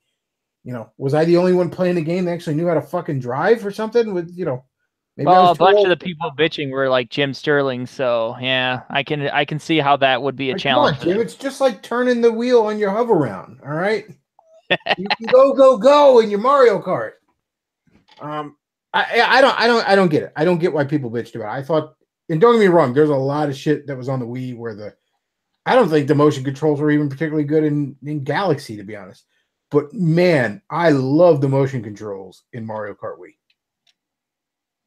There's a lot of great games on the Wii. As much as that shovelware, like I think New Super Mario Brothers on the Wii is not only is it the best in the New Super Mario series, it's one of the best Mario games, period. Because the New Super Mario series is just back to basic Mario 2D platforming, but this is just exquisite level design in that fucking game. Just top-notch shit. Did you ever play the Nintendo 64 era? I went back and played a lot of that. A few around 05, around the time I got back in the game, my girlfriend at the time not only had she gotten me a Sega Genesis, she had stolen from somebody who apparently owed her money an N64 and a handful of games. Now, this was into the GameCube generation, obviously, so it's, not the hot shit, but yeah, somebody apparently owed her money, so she fucking stole this person's game console. Don't mess with the redheads. So a lot of time, she didn't have cable or nothing at her place, and I spent shit tons of time at her place for a while there. I basically lived there in everything but mailing address. Well, she didn't have cable or nothing, and a lot of times, we'd be going out somewhere, and I'd wait for her to get ready for 4 fucking hours or something. Well, that's when I started playing through Mario 64 and Ocarina of Time, especially. She had a few other games on there, but a lot of them sucked. Like she had Sub-Zero, the Sub-Zero game, the Mortal Kombat game that was like the Sub-Zero game. That was ass. Angry Video Game Nerd even did an episode on that. She had Quake, which was a lot of fun, and we used to play the tournaments in Quake a lot. She had the South Park first-person shooter game on the N64, which was not terrible, but not particularly good. Did you ever play Donkey Kong 64? I did not. You need to experience that. To my opinion, that's the greatest of all the Donkey Kong games. I don't know. I heard it's just kind of a collectathon. Like I heard people say it kind of gets tedious in the collectathon aspects of it. I played it when I was a kid, so maybe it's nostalgia, but I remember having a shit ton of fun with it and playing through it multiple times. I mean, if I got an N64, I'd definitely check it out. It looks at least decent. I don't have a ton of interest in an N64 because the only game I wish I could really be playing on it right now is Mario 64. Because I have Ocarina of Time. I actually had it on a GameCube collection when I first got my Wii because you could play GameCube games on it. Pardon me. And I have it now. I have the 3DS remake, which is probably the better version. That's the thing about remakes in video games. A lot of times you end up with a better version. Assuming you have competent people doing the remake. But the DS Mario 64 remake, I was so disappointed in. Because the thing about it is, I thought, okay, this is Mario 64, but I also get to play as Luigi and Yoshi and Wario. That's fucking awesome. And I got it shortly after I got my 3DS, and I started playing, and I'm like, these controls are ass. Because it's made for a DS game that did not have an analog joystick kind of thing. It had just the D-pad, and the D-pad just was not getting it done. And I could barely do basic levels I could do in my sleep with an N64 controller. You know what I mean? Yeah. I'm struggling to get through fucking Bomb Field. Because I'm like, I just hate these fucking controls. And people are like, oh, you get used to it. I'm like, whatever. This is going right back to the game store. Oh, I'll get used to it. Okay. It'll suck for a while and then it won't be so fucking bad. Life's too fucking short. Okay. This is supposed to be fun. This is the thing I do to escape the tedium of life. Oh God, like all of the WoW clone MMOs. I don't know how people play those. Like there's grinding in WoW, but it's not as bad as the WoW clones. There's a reason that market is dying off. I never had a good enough PC to really play World of Warcraft. Plus, in all fairness, World of Warcraft really is. I don't think you'd like it. It's a Skinner box, in my opinion. I mean, I like exploration. I like it. It just feels like there's no actual purpose in it, because when you have an MMO, you can't really be the hero because, you're the legendary hero, Schmegma King Milf Hunter 9 or whatever, but so are a bajillion other motherfuckers. So there's that problem. But also, it sounds counterintuitive because how much have I run my mouth about how much all I do in Breath of the Wild is dick around, right? Mm-hmm. So shouldn't I love a game where all I do is dick around? But the problem with that is you can't go off the beaten path if there is no beaten path. You can't when I'm in a Zelda game and I'm ignoring the story and I'm just exploring, I feel like I'm playing hooky from school. You know what I mean? Like I'm not doing what I'm supposed to do. I'm sticking it to the man. You know, I'm bucking the system. But there is no man in an MMO. You know, you can't play hooky if you're not supposed to be anywhere. You can't go off the beaten path if there is no beaten path.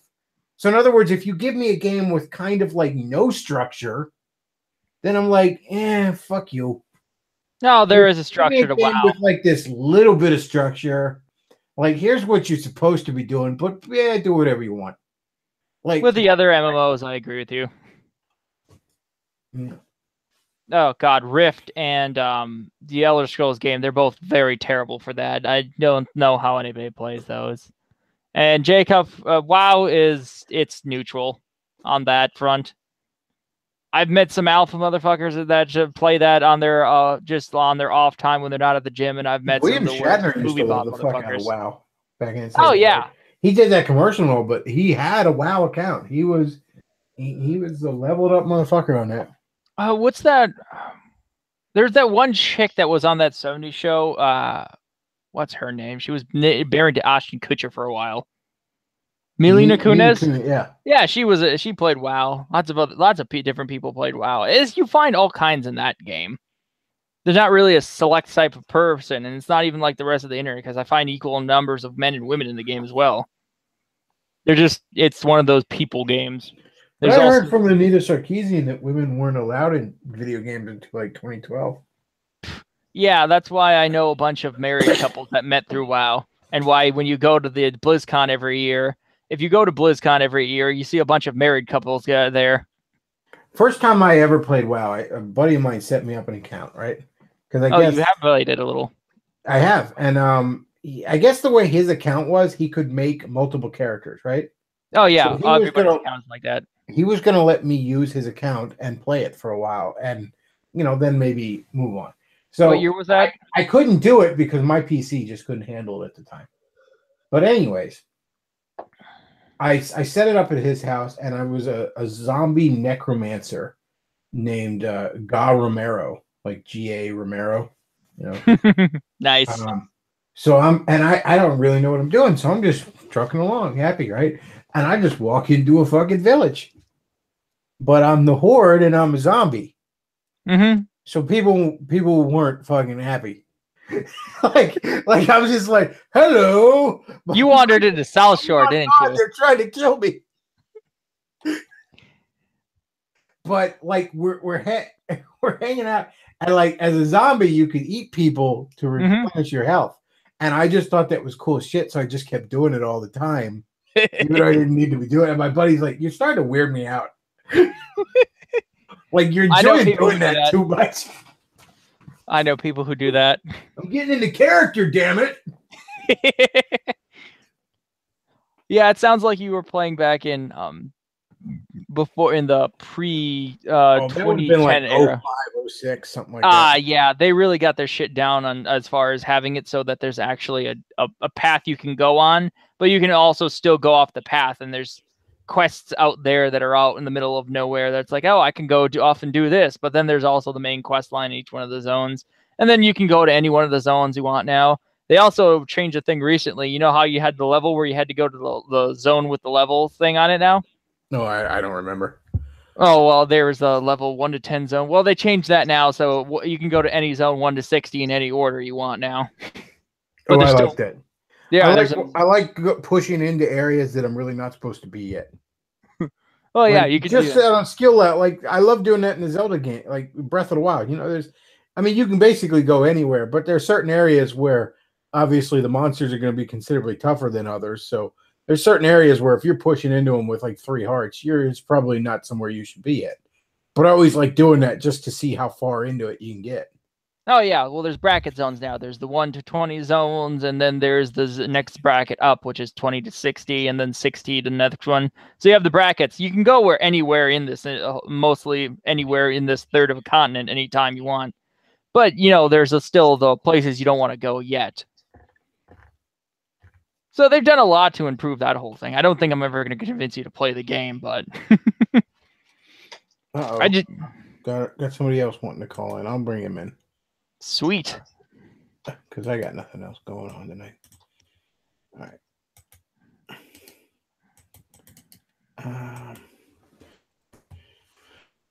See, I'm gonna go through the chat here a little bit. Don't have any super chats yet, but we'll hopefully. if anybody is, by the way, if anybody has tried to do that and it didn't work or something, let me know. Because like I said, I am trying to work out any kinks.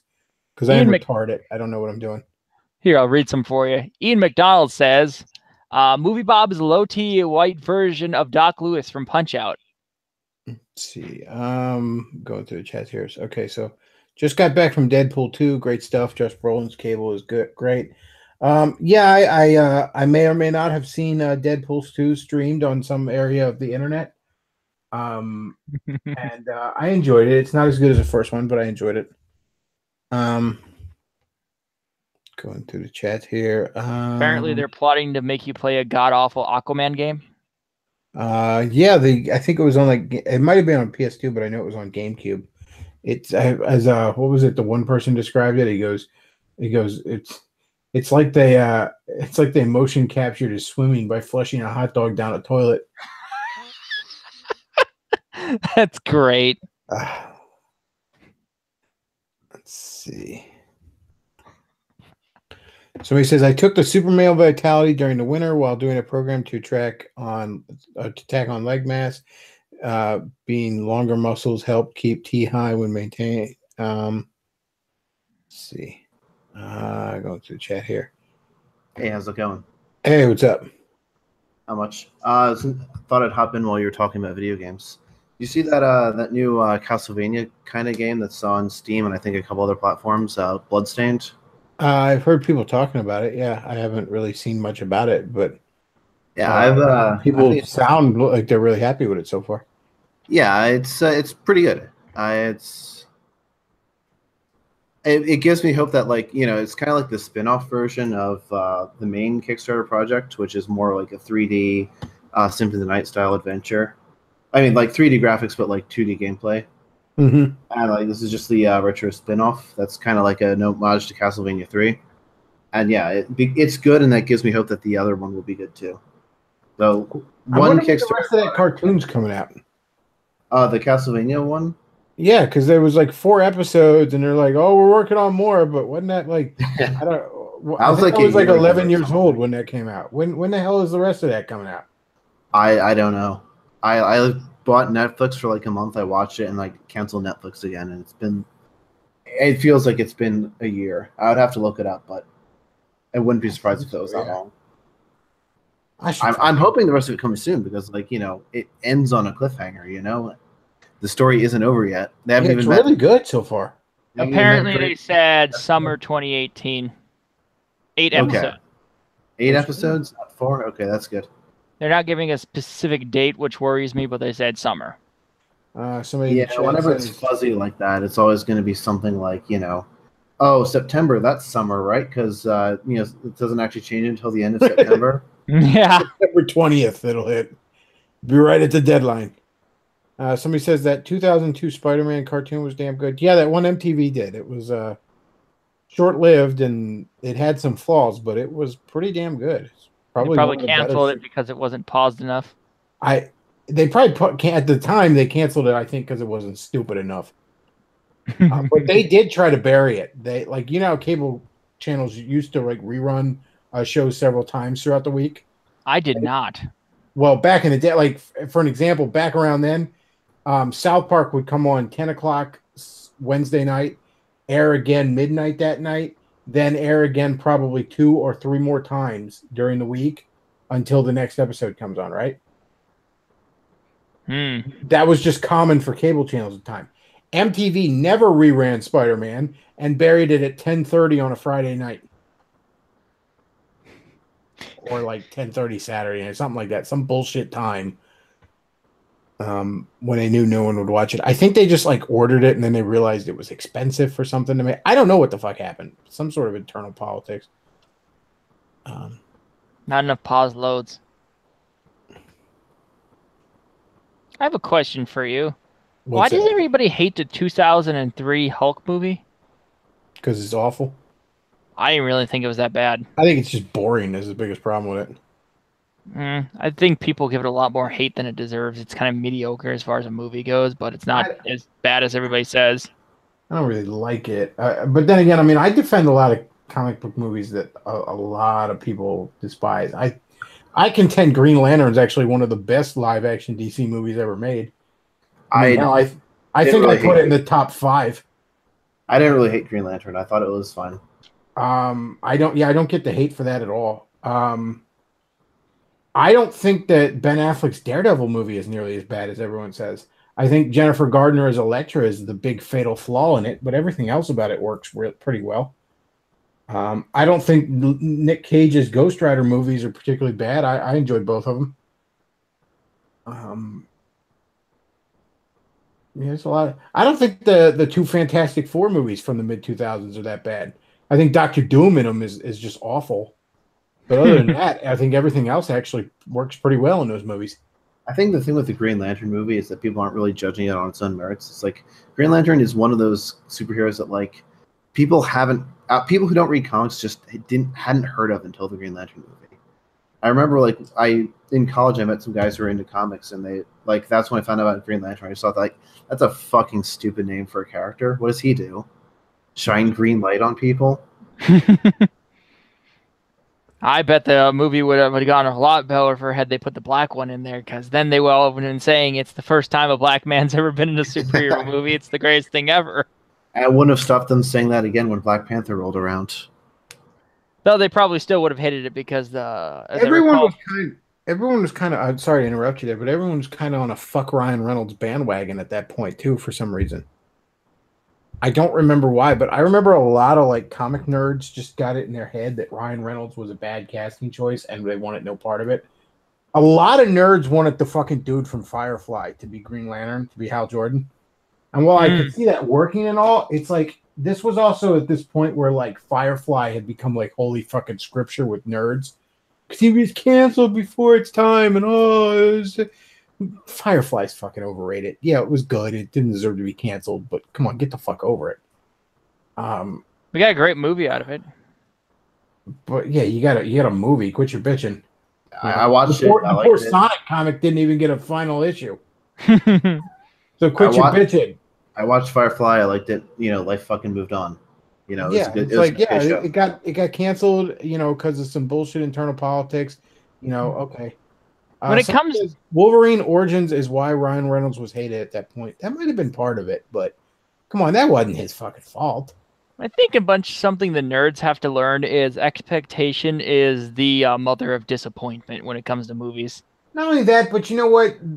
I realize that there's a lot of things Hollywood does right now where it's like that's just obviously a terrible fucking idea and you don't need to see it to know that.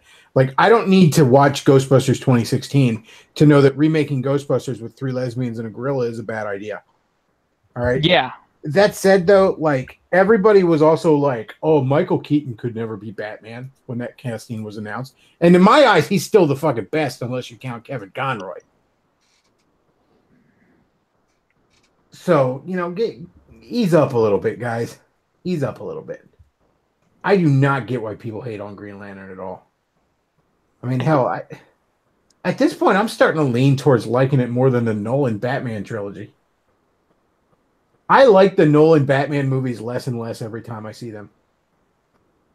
Every time I sit and watch those, I'm like, this I like it less. They're a bit too long to rewatch.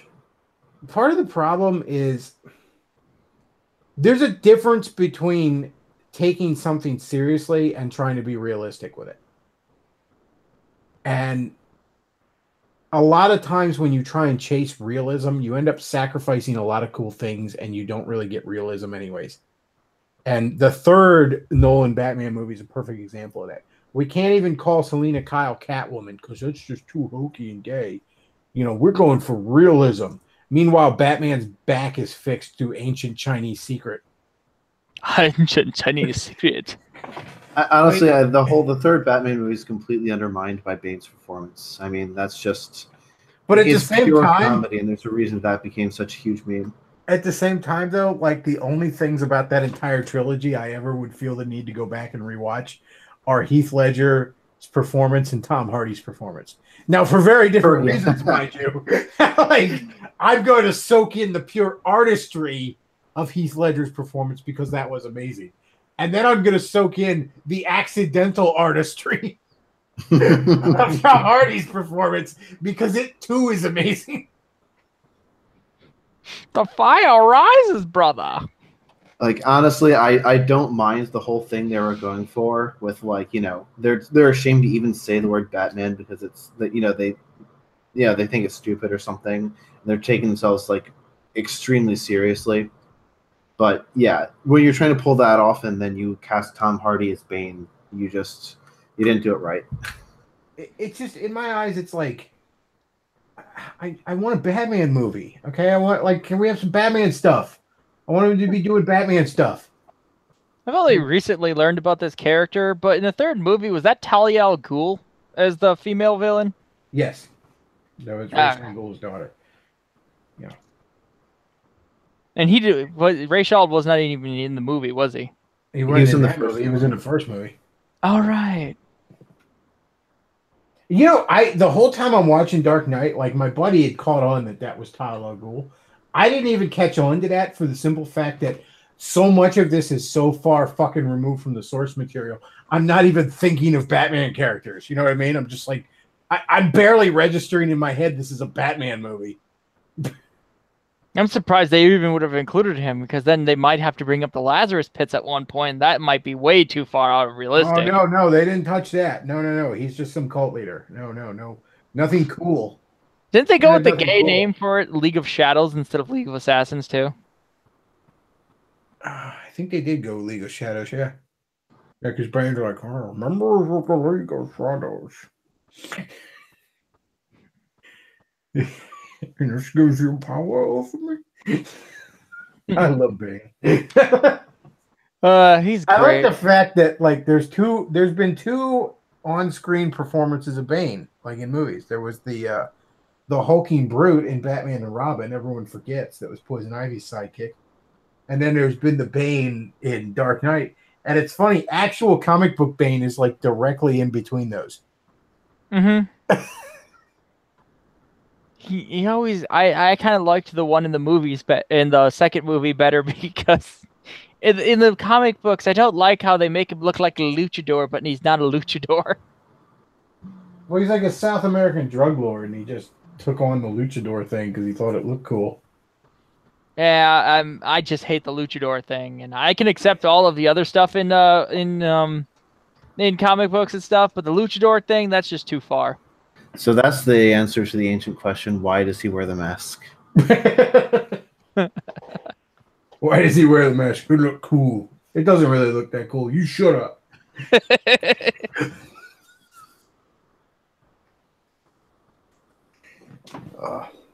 Yeah, I don't like the Nolan movies that much. But then again, most DC movies aren't. I don't think most DC movies are pretty good. It's like, you know, they do better animated. Watchmen, if you're going to count that as DC Universe, I mean, it's part of the DC multiverse, so I guess. Michael Keaton's Batman, Wonder Woman might damn near be the best one. Green Lantern. After that, I mean, I'm getting into like Jonah Hex before I'm picking something like no Superman movie's really good in my opinion. No, they're not. Of course, Superman's a terrible character to begin with. No, I wouldn't say that. I think you can make it good.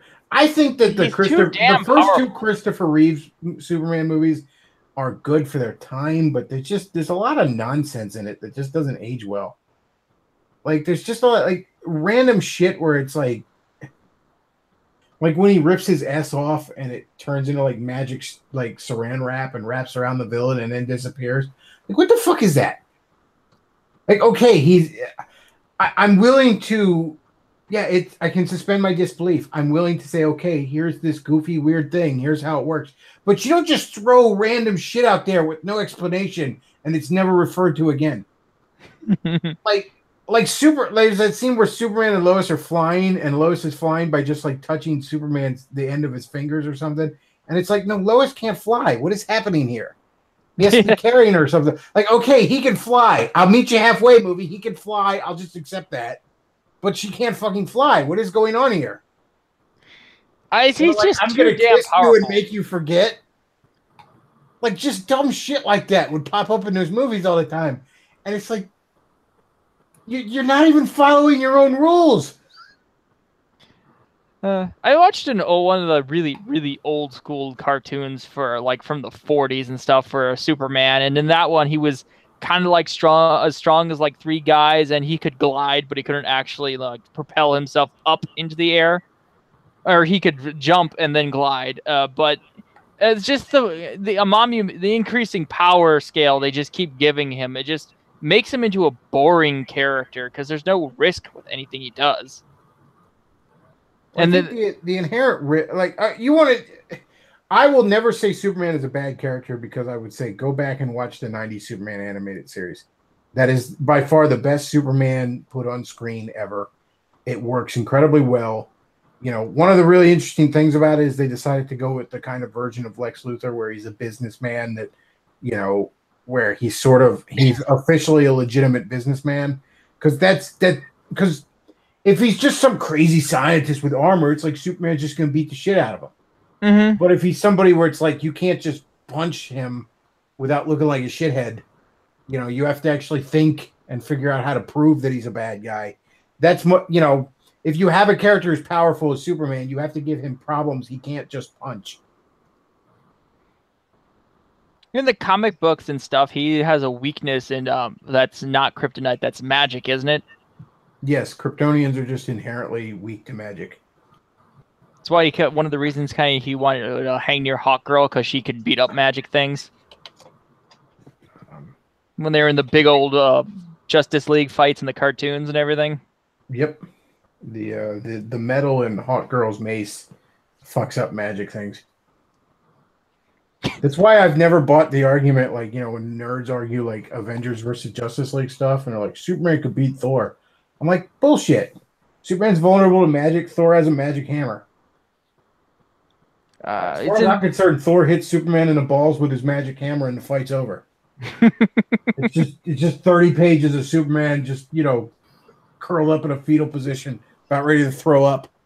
Wait, doesn't that mean that Goku automatically wins in a fight?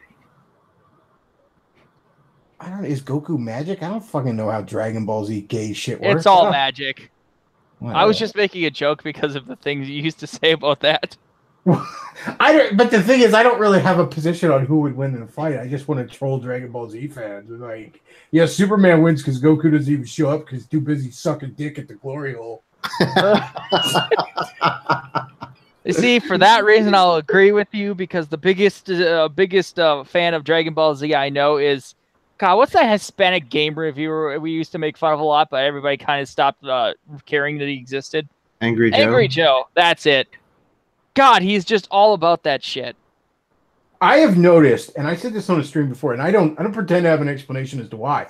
It's just something I've noticed. Black and especially brown nerds fucking love Dragon Ball Z. They love the shit out of it, man. Like, if you find a typical white nerd, there's a good chance he likes him some Dragon Ball Z. You find a Hispanic nerd or a Filipino nerd or a black nerd, that motherfucker loves him some Dragon Ball Z. That is his, like, favorite thing in the world, okay? Yeah. Like, odds are you know right away because he's wearing a fucking shirt of it, all right? I don't, like, some call me Johnny's another one. I don't know what he is. He's some sort of mystery meat. I mean, I love the guy's channel, but I don't know what he is, like, racially. But he loves himself some Dragon Ball Z. You know, I have to, like, duck out every once in a while when he's reviewing whatever shitball Dragon Ball Z fighting game he's dug up this week. But, like, just for whatever reason, they loves them some Dragon Ball Z. I don't know why. I had a roommate that loved it, and he was a white guy. And I remember watching him like, this fucking sucks, man.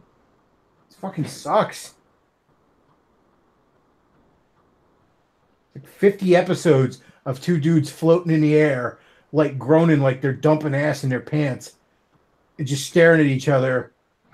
Dragon Ball Z's writing to me is like little kids on a playground playing like play pretend. And they're like, yeah, well, I have like level 9,000 armor. Yeah, well, I have level 9001 armor. Just 7 seasons of that. That's fucking Dragon Ball Z or however the fuck. Dragon Ball Z is just it's garbage. It's the whole Dragon Ball universe to me is just the writing is awful, but they keep going back for it. I think it's shit.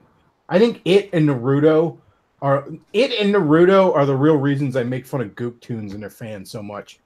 Like I don't have an inherent real hatred of anime or manga that much. It's a lot of it's not for me, but I can respect it. But like they're fucking showing shit with like Naruto and Dragon Ball Z and crap like that. Fuck that. Like, ugh. I've never watched Dragon Ball Z, but I'm sure there's probably good things about it. But yeah, no, Naruto just looks like complete shit. Oh, no, get me wrong. As much as I shit on Dragon Ball Z, I will watch I will watch the entire run of Dragon Ball Z before I'll sit through one episode of Naruto. And that's a pretty long fucking run, dude. I mean, I don't care. I'll sit. I will spend like a billion fucking years watching Dragon Ball Z before I'll sit through another 5 minutes of fucking Naruto. Now I feel bad for watching Naruto. You should feel bad for watching Naruto. I mean, can't even defend. I know you're a guest on my stream. I can't even defend you there. You should feel bad. You should be deeply ashamed of that.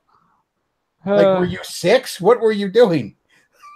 I was bored and wanted something that I could binge watch, and I found this, and it's like, hey, a list of all the people that die in the first season of Naruto. Hey, a show where they kill off characters. That sounds interesting. Because nobody ever dies in Dragon Ball Z or these other ones. You know what died in Naruto? Artistic integrity. That's what died in Naruto. Okay. Yes. I mean, it looks like shit, but I'm not going to talk shit about something I haven't seen. Maybe it's good. I don't know. There are those. It definitely looks like shit. I got through like any other group too, and I'm like, and then the more like I know people who like Naruto, and the more they try to sell me on it, the more I hate it. Like, that's how I know. Like when people who are like, no, it's really good, and here's why, and the more they tell you about it, the more I'm like, this sounds like shit. That tells me all I need to know about it. When people are trying to sell me on it, and I'm like, you make me hate it more. Like everything you just said is bad. And the one reason I shit on Dragon Ball Z is because if I have to hear one more time from anime fans that they don't like American comics because they just go on forever. Meanwhile, you're watching Dragon Ball fucking Z. Like every single thing anime fans complain about American comics in, Dragon Ball Z does times a fucking million. And you're the most popular anime in America by slightly and in Japan by a wide margin is One Piece. That never ends. Have you ever watched a One Piece? The one with like a pirate or something? Yes, the gayest one. Oh yeah, that one looks terrible. I've seen bits and pieces of it, but it looks pretty bad. It's really fucking bad. Yeah. I remember for a while, like Adult Swim was like, and yeah, it didn't compel me to watch the second episode. Adult Swim was like almost all anime for a while. I remember, like Saturday nights they were anime, and just so much of it. I'm like, this is fucking awful. And it's like there's so many anime series like I'd like to get into or I'd like to watch. Like if they play them, like if you like play like fucking Robotech or some shit, or play some of the Astro Boy cartoons or something, I'd love to check those out. But no, it's like, no, here's One Piece and Naruto and Dragon Ball Z and all the other things that your Mexican best friend and some 13-year-old girl loves. All the 13-year-old girls watch that one. What is I can't remember its name. Bleach, that's it. All the 13-year-old girls, they all watch Bleach. I haven't heard of Bleach. I've heard of it, but I don't even know what Bleach is. Like I don't know a thing about it. Imagine if you took Twilight and injected like 10% more tea into them, and that's basically Bleach. I remember arguing back when I had my blog.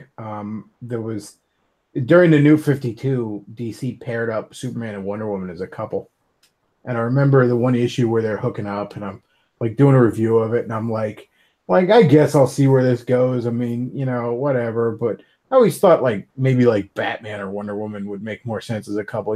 Batman, Batman's got more of that warrior spirit in him and all. And this guy like chimes in and he's like, he's rambling on about how I know nothing about the warrior spirit and I need to read more manga.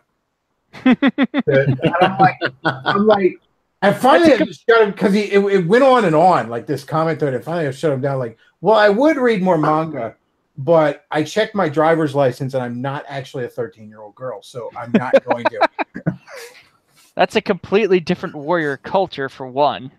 Also, they're asking. Apparently, some people really want you to tear apart Naruto specifically. What? Who's asking? Oh, if you think Naruto is bad, just look at its fans. Oh, dude, it's holy shit, man. Naruto fans make Star Wars fans seem like they got their shit together. Oh yeah, oh yeah.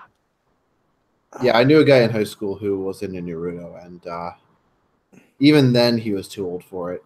Dude, when again, Some Call Me Johnny is a game reviewer channel that I absolutely adore. He has done some tremendous stuff. But especially when it's him and his brother, and they're talking about anime, it is some of the cringiest shit. And when they're talking about like Naruto and shit like that, it's like, dude, I mean, come on, it's never going to be as good as Cory in the House. I mean, come on. Oh, the greatest anime of all time. Yeah, the greatest anime of all time. Which Some Call Me Johnny actually reviewed the Cory in the House game because he is I guess you could call it foolish or maybe it's brilliant, depending on how you look at it. He has a viewer donated segment like once a year where people just send him games and he'll review them. So people send him just meme games or like shitball SpongeBob games or something. Hey, Cory in the House is a classic V meme. I'll stick by it. It's still fun. People were like, yeah, here review Mary Kate and Ashley Sweet 16 or something. There, I put something in there, a Naruto meme in there for you, in general chat in your Discord for you. Oh, in the Discord. In the Discord. Yeah, in the Discord's there. Grayscale Plaid wants to jump on. I'll let him in. Get on in here, buddy. This is just shit posting about anime. Yeah. I mean, I found the greatest anime ever and watched it, and then decided I didn't need to watch any more after.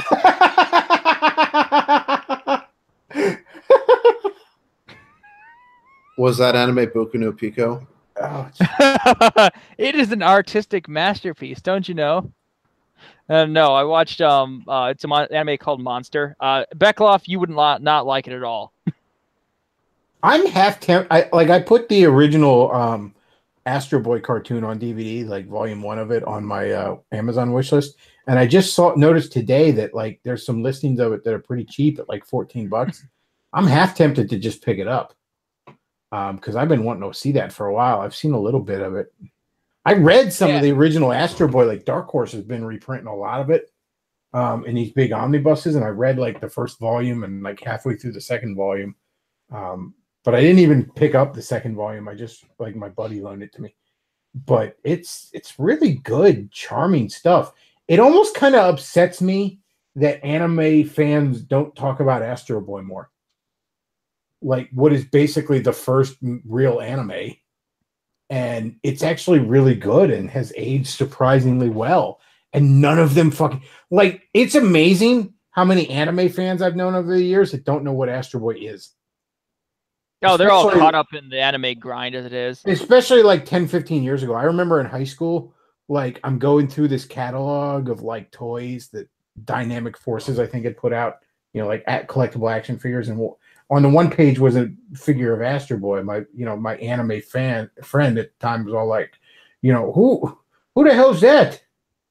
I'm like, how do you not know who Astro Boy is? Like, I don't even like anime and I know who that is. Anime fans are, that whole thing where the media as a consumable thing. The anime fans are the exemplars of that whole entire idea taken into it's just a practice. Because they're constantly chasing all these new animes over and over again. Here, there's an anime fan who's self-aware. I know those are very rare, but he made a video about it. I'll post it in your Discord. You can watch it later for your amusement. I don't get that, and part of that, guys, is because I am such a comic book fan, and comic book fans are very meticulous about understanding and maintaining the history of the industry. I mean, you know, Oh yeah, but you guys, somebody's been a real comic book fan for a while. You know, they'll name you off obscure ass fucking DC characters or Marvel characters that ain't been seen in comics in like 20, 30, 40 years. You know, they want to know about the history of this. And then even as a comic book fan, I wanted to know about the history of just comics in general. I wanted to at least have a basic understanding of major non-Marvel and DC characters throughout the history of comics, you know, and crap like Vampirella and Lady Death and stuff like that. And I don't see that with Animu fans. It's just like it's like you said, it's just this disposable entertainment. mm-hmm. Yeah, that video I just sent you perfectly just it goes through what the anime people are and just perfectly well. That whole thing that they made, yours goes on forever. Well, that's how you get the whole tradition and the lore and this whole thing that you have with your thing, whereas the anime people jump from one to another as soon as they're done consuming it over and over again. It's like Movie Bob with a bag of chips. He doesn't remember the 5 bags of chips ago. He's only concerned about the one he's eating right now. Probably some generic one because he's not even, good enough to buy brand name chips. Something I always found interesting, and it's weird because there is such a divide between Western comics fans and anime fans. So a lot of people hated it, but Marvel had an alternate universe they introduced in like around 2002 called the Mangaverse, and it was its own separate universe, and it was just kind of almost done on a lark. But it was like, we're just going to take a bunch of Marvel characters in this universe and reimagine them as anime manga type characters. Like Spider-Man is a ninja who belongs to the Spider Clan. The Avengers all get into like fucking Power Ranger Voltron style robots. Hulk is a giant Godzilla monster. The Punisher is some chick that's dressed like a kabuki chick that like literally spanks people. Like just goofy stuff like that, and it was actually, some of it was really well done. The Spider-Man stuff in particular was really well done. But I just remember so many people fucking hated it. Like just despised it. And then manga fans fucking especially hated it. And you'd think that I don't know. Like I find manga interpretations of superheroes pretty interesting. Like I picked up a little while back, a couple years back, they were reprinting, they did a Batman comic in Japan back in the 60s. And they reprinted a lot of that. And basically it's Batman and Robin and every other character in it is original to this book. But it's just interesting to see something you're familiar with through a different lens. Yeah. Oh, you're somebody who I actually authentically enjoys it. You know how the alt-right has all of these people that are just following after it because they have nothing. They have no history of the concept of masculinity or trying to forge one through this and stuff like that. Well, you get the normie version of that is to try to latch on to one of these anime in general or the comic books in general, and then they turn into their whole tribal identity and go attack the other people, and they don't even really enjoy the thing anymore, but that's what they've made their hot topic identity. I find the chicks do that a lot. Like they just want like the amount of times you'll see a chick's dating profile where she's like, I'm such a big geek because I like the Marvel movies. It's like, sweetie, everyone likes the Marvel movies. Okay. That's why each one makes $1 billion. All right. You're not in a small little niche group because you like the Marvel movies. All right. I'm a big geek. I watch Star Wars. Yeah. When you're still calling War Machine Black Iron Man, I don't think you're really much of a geek. Okay, sweetie. Black Iron Man. Well, yeah, you see a lot of that with the manga. It's like, you picked up a couple of volumes of some shitball manga at Borders. Congratulations. I'm sorry, now it's Barnes & Noble. It's Borders is gone. Press F for Borders, everyone. I miss Borders. Okay, Grayscale Plaid, you keep hopping in and out here. What are you coming in or what? His mic's probably not working. Oh, he says wasn't getting any audio. Give me a second. Okay, all right. So he's working on it. Like I keep seeing him hop in, and it's like, well, is he just mad that we're not introducing him? What's going on? I demand to be introduced. Somebody says Avatar is the best anime. That needs to become a meme. Everyone needs to push that Avatar is the best anime just to piss off. Yeah, here's the thing about anime fans that kind of upsets me. There's a YouTube guy, Gaijin Goomba. I don't know if you've heard of him. But Yep. I don't. Oh, I've heard of him. I don't hate his content. Let me get this out here. I have found a number of his videos very, very interesting. When he takes a look at some old game like Mega Man 4 or Super Mario Bros. 3 or something and says there's actually a lot of interesting cultural and mythological symbolism behind a lot of these things you take for granted. That can be very, very interesting stuff, and I've enjoyed a lot of it. So let me get that out of the way before I proceed to shit on this guy as a human being. So as a content creator, for the most part, find it very good. But I remember he did a video shortly after Logan Paul did his like suicide forest thing, which, by the way, Japan, you got motherfucking problems when you have a suicide forest in the first fucking place. Okay. I do respect your culture. I really do, believe it or not, but you got some problems. All right. Y'all motherfuckers do need Jesus. And so Gaijin Goomba spent time in Japan, and I guess he was teaching English there or something. And the profession that everybody who goes to Japan does, teaching English. He like identifies with the Japanese. He wants to be Japanese, right?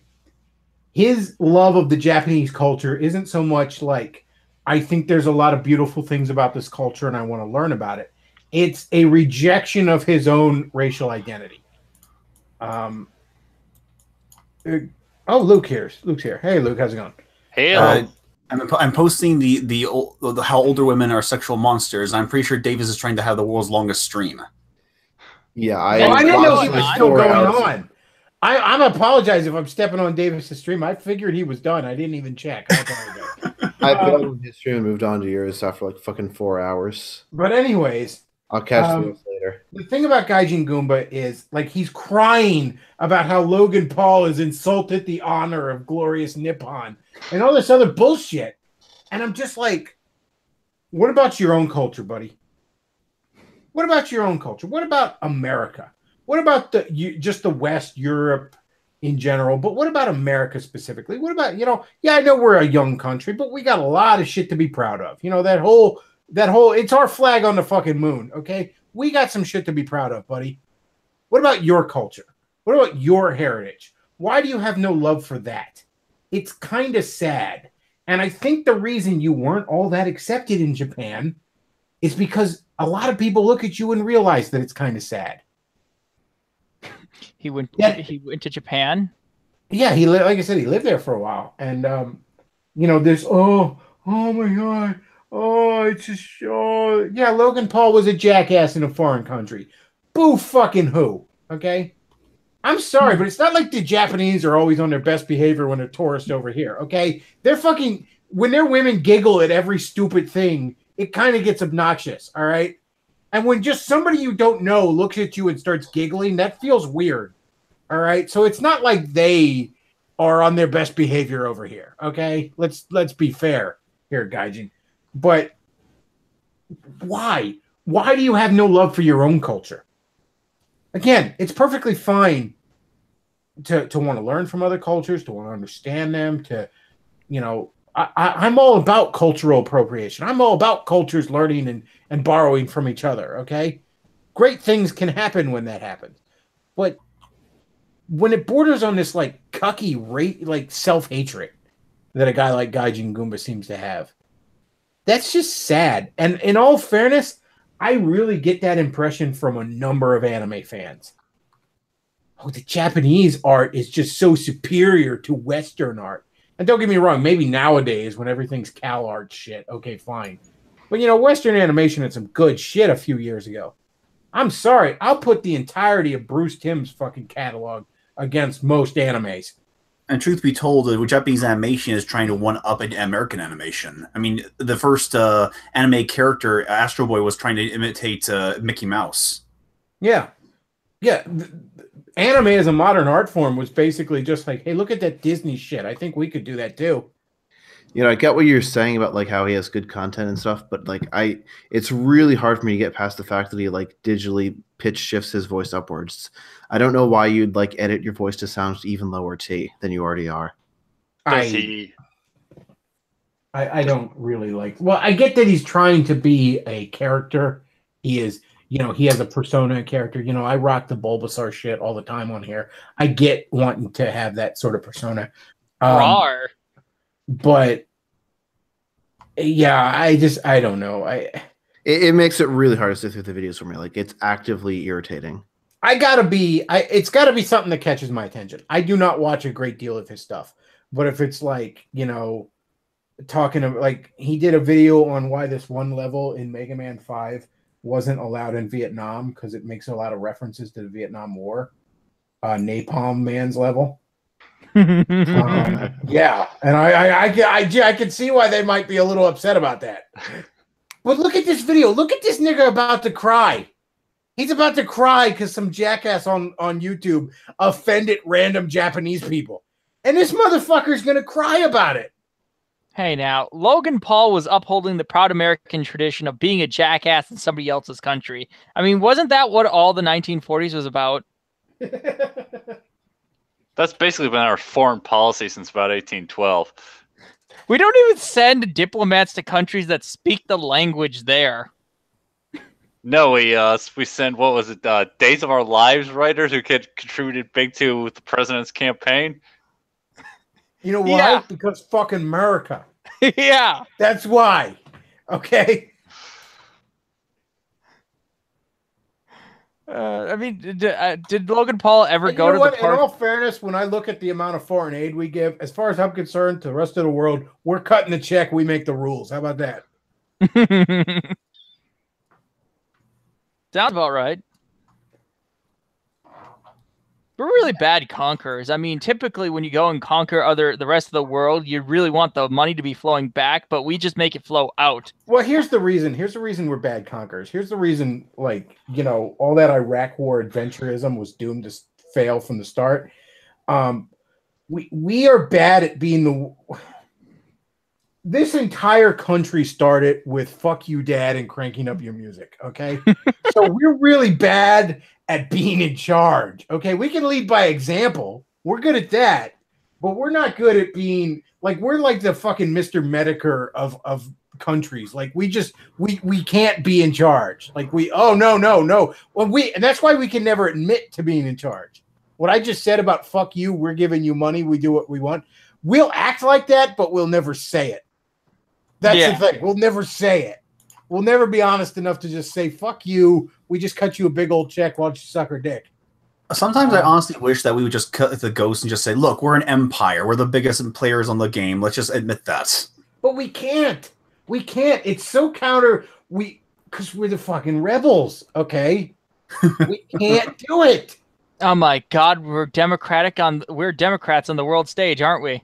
Well, no, because we have balls. So we're neocons. You know why we went to the moon? Because space itself dared us. Okay, because the cold, hard vacuum of space is so inhospitable to human life that we said "fuck you" to it, and put a man on the moon using less fucking computing power than in your phone. And we put a stupid flag on the moon that got sun bleached in like 3 fucking days. And it's white as a ghost now, by the way. It doesn't look like an American flag now. That shit in the harsh radiation of the vacuum got sun bleached like immediately. And we didn't care. We're still like, "Fuck you, putting a flag here." But it was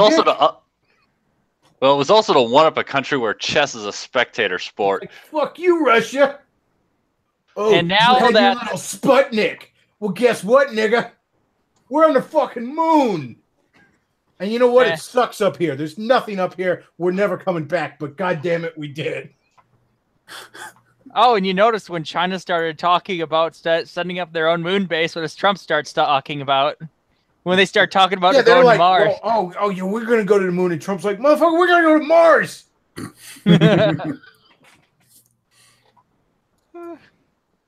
Moon base and then Mars. I'll carve a big old T for Trump right in the side of it.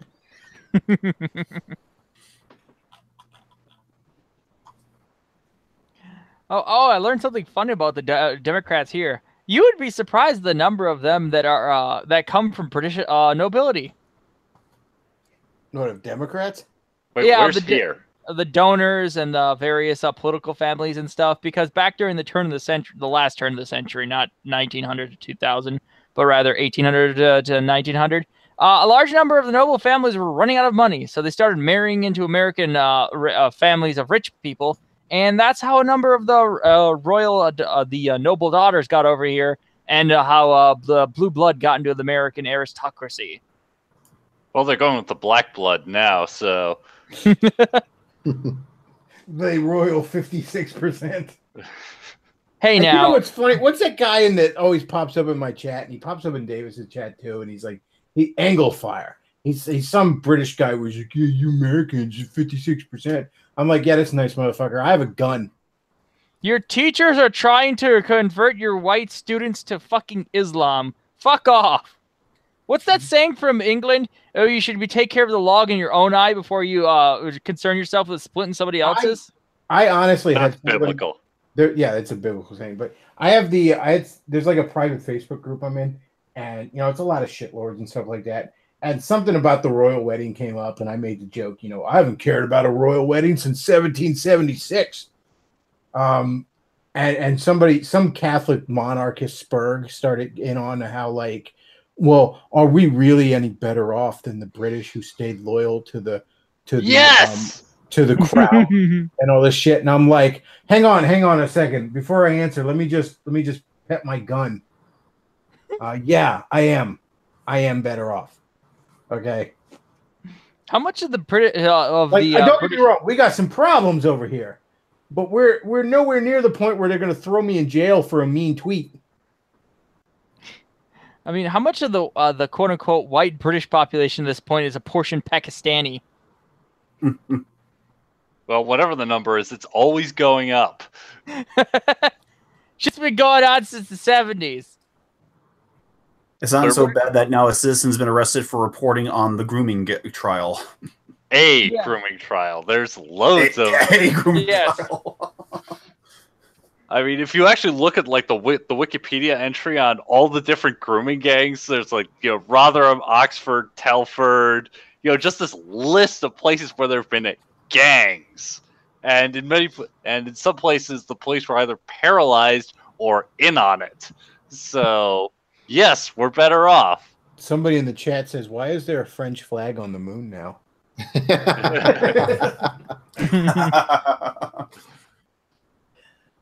Well, they helped us out during the Revolutionary War, so we figured we owed them a nod at least. It's amazing how somebody will help you out out of spite. France ran their fucking monarchy into the ground trying to fuck over Britain. France did a lot. France fucked up a lot of shit out of spite over the years. Oh, yeah. Like, those are some petty motherfuckers. Yet we keep giving them their country back every time the Germans conquered. We should stop doing that. I mean, not if the modern Germans do it, we kind of got to go save it because they'll make it worse. Okay. Germanistan. Yeah. Is there some way we can just annex Germany to Poland so they can, build a wall and let the Germans make cars and dungeon porn and whatever else it is they do, and just not have any geopolitical power? Because that seems like the best solution. Give it over to Hungary, not Poland. Poland fucks things up too often. Did you have something specific in mind with that, or? After they won the war with the Soviets, they decided not to recreate the Polish-Lithuanian Commonwealth. There's that thing, which basically directly led to a large number of problems in World War II, with them and every Eastern European country just falling all over to either the Nazis or the Russians. I kind of still hold them responsible for that one. Somebody in the chat says, Bechtloff, I highly recommend you check out Bloodstained Curse of the Moon for the Switch. It's only like $10 and it's awesome. I might check it out. Although again, I am being tight with my money right now, and not only that, but like I'm hard pressed to justify buying a video game right now because I'm still pretty engrossed in Breath of the Wild, and as I'm easing out of that, I'm going to get into Mario Odyssey, which I've barely touched so far because I was so into Breath of the Wild. So it's like just the games I have on the Switch right now are gonna gonna last me a bit. Yeah, if you guys wanted to have games, buy it for him on his Amazon wishlist account. Because right now, I do have some games on the Amazon wishlist there. Yeah, he's going to Bechtloff's got to mind his money. He's got to go hook nose for a little while. Yeah, I gotta squeeze a nickel till it turns into a dime.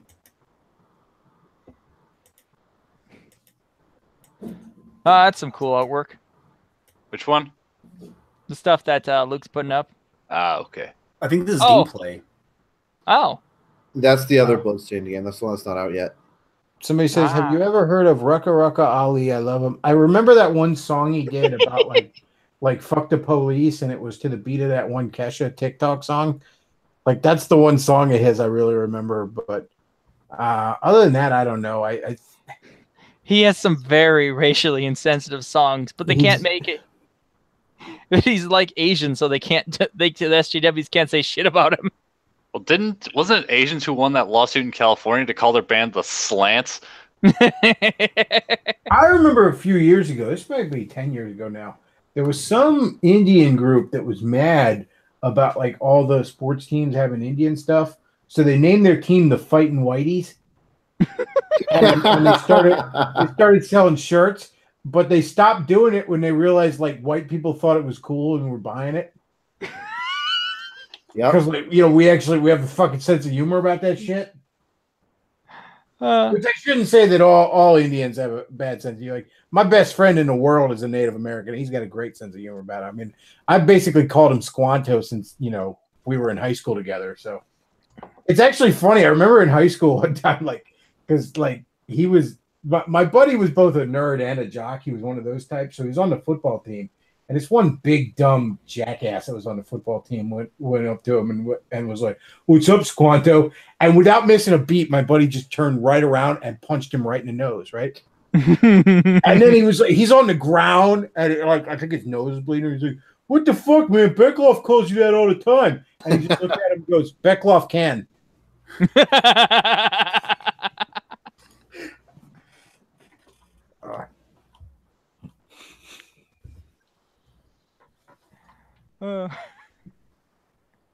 You have some of the best stories. No lie, this actually happened. Him and I were in a fucking history class together. They called it social studies. They were starting to call it that when we were fucking in high school, but it was history class. And he was out sick or something, right? And I made the joke when they were like, I'm not going to say his name. Is Carl here? It's not his name, but whatever. And I was like, "Nah, the government sent him some blankets, and he hadn't been feeling well since." And my history teacher didn't get it. And it's not like she thought he was Puerto Rican or something. Like she wasn't aware that he was Native American. Like she's just like, "What?" And I'm like, because he's Indian. And she's like, "Oh, that's an obscure reference. That's clever." I'm like, "It's not that obscure, but all right."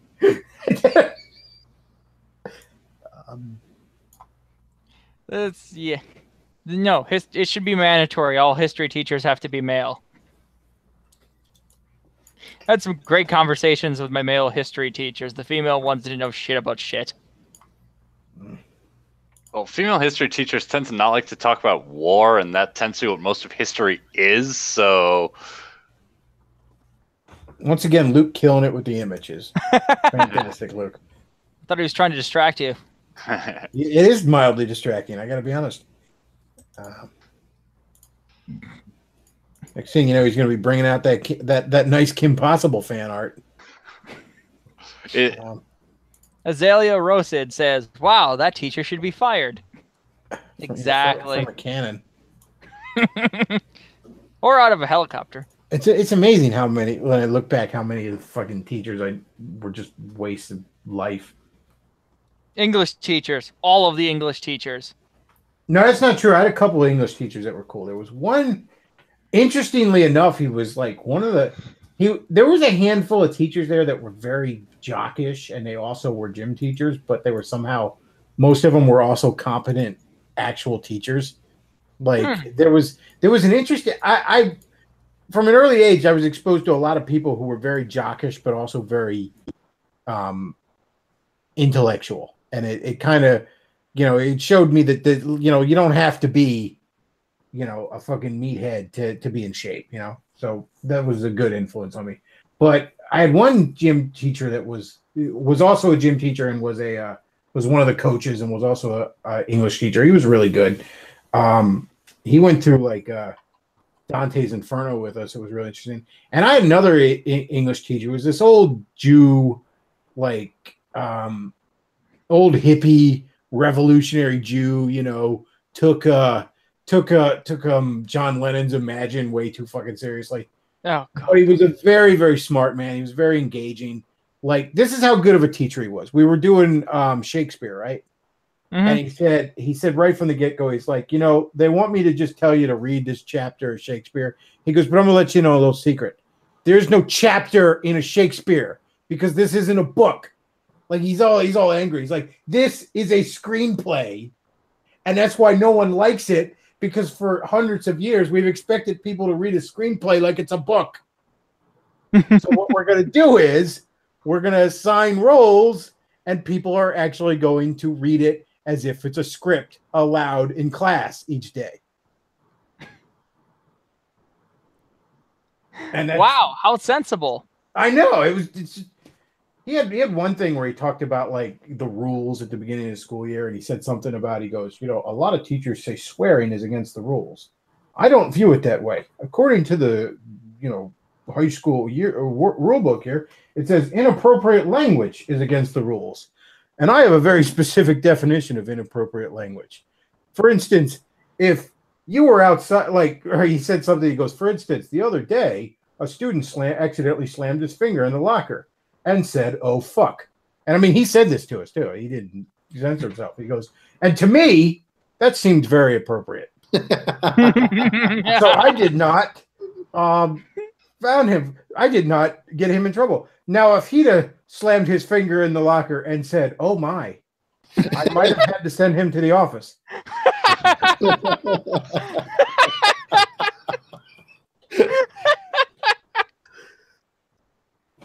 That's great shit. Yeah, I remember him fondly.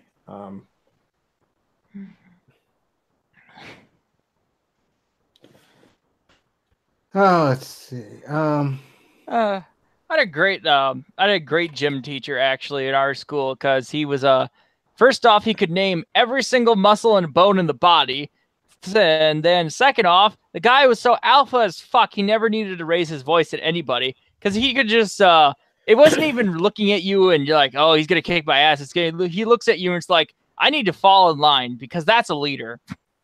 I had a chemistry teacher. I think it was like my senior year or something like that, junior year maybe.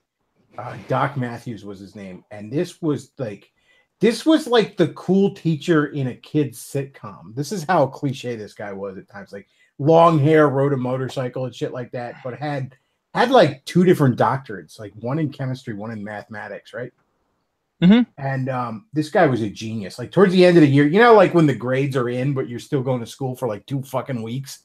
Yeah. You know, he would play like 3 or 4 of us at a chess game at a time, and like beat all of us, you know, like in 5 fucking minutes, you know, playing 4 fucking chess games at a time, barely paying attention to him. But he had a couple of stories that were hilarious. He had a story about how he got an E. coli infection and he said sometimes E. coli infections tend to pool in a particular part of your body. Like, they tend to concentrate.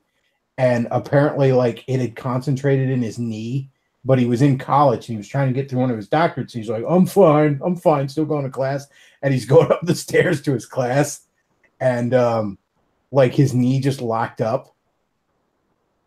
And he still limped his way into class and took the test.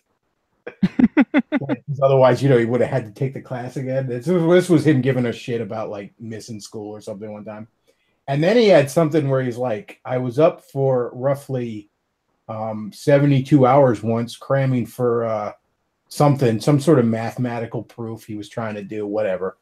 And he said, and the interesting thing, he goes, it's after about 60 that you begin to hallucinate. At least with me it is. And he said, and I'm not 100% sure this was an hallucination because it was so lucid, but I have to imagine it was. He goes, I'm trying to figure out this math problem, this math proof or whatever. And he says that a pig walked into his dorm room. It's a pig on 4 legs walked into his dorm room, looked up at him, explained how to do the math problem, and then walked out of his dorm room. And it was correct. He said, so either my subconscious, for some reason, decided to explain this problem to me in the form of a talking pig so I could go to sleep, or a magic pig taught me how to do this problem. And he says, I really can't prove either one of those.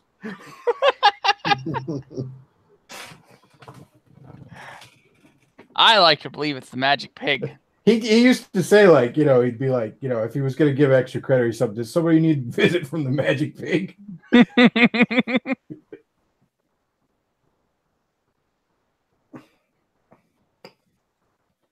Most teachers were, you know, I actually had a teacher that, and he was pretty young, and it was a couple years ago I found out. He ended up diagnosed with Alzheimer's. And I mean, he's only in his like 40s now or something like that, like barely 50. And I mean, he's gone. He's basically gone. It's really sad. In fact, I might throw that up sometime as like, I think they're still running the charity for his family on, like, you know, taking care of the expenses and all. I might throw that up at some point, like a link to that. Kurt Morris was his name.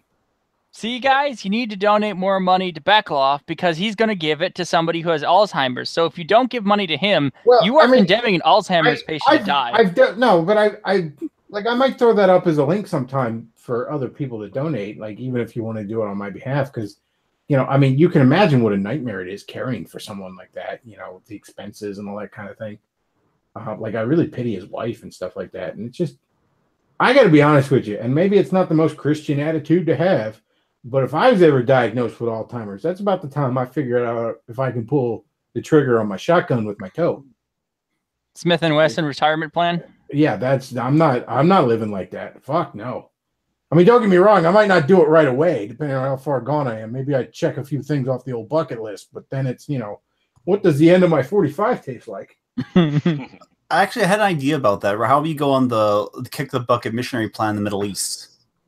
At least then you don't have to kill yourself and you actually preach the word while you're doing it.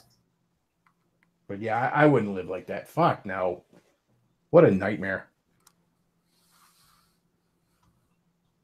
Like, I remember her describing it at some point, like in some article I read, and, you know, in like the local paper around here, about how, you know, he's reached the point where he has trouble going to the bathroom by himself. And I'm like, what a horrifying end. Like, a man of just such a sharp mind.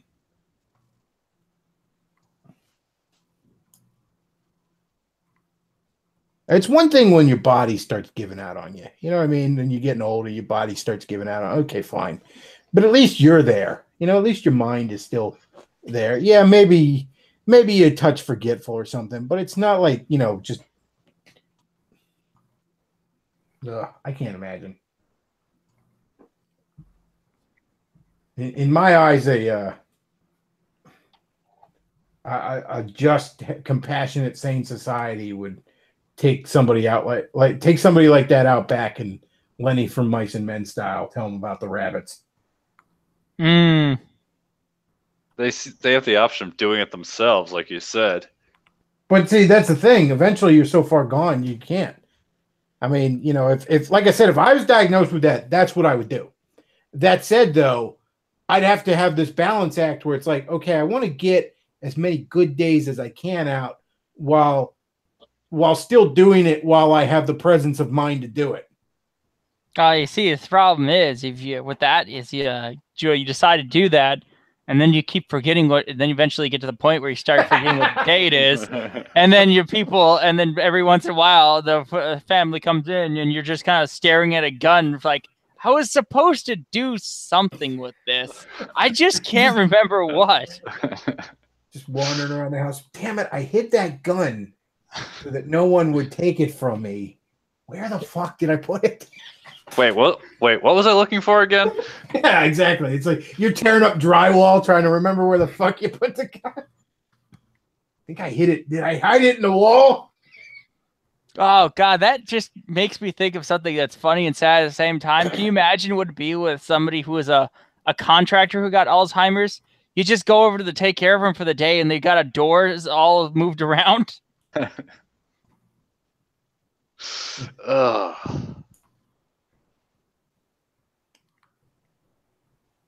Yeah, I had a handful of good teachers over the years, but most of them were just worthless. Yeah, I had a few good ones too. One of the English teachers was this just 300-pound harpy. She was just in love with Family Guy. Her favorite character was Brian. Ugh. Gee, why is that? One of the things I remember getting in trouble in high school, and I didn't get in trouble that often. Trust me, I could have.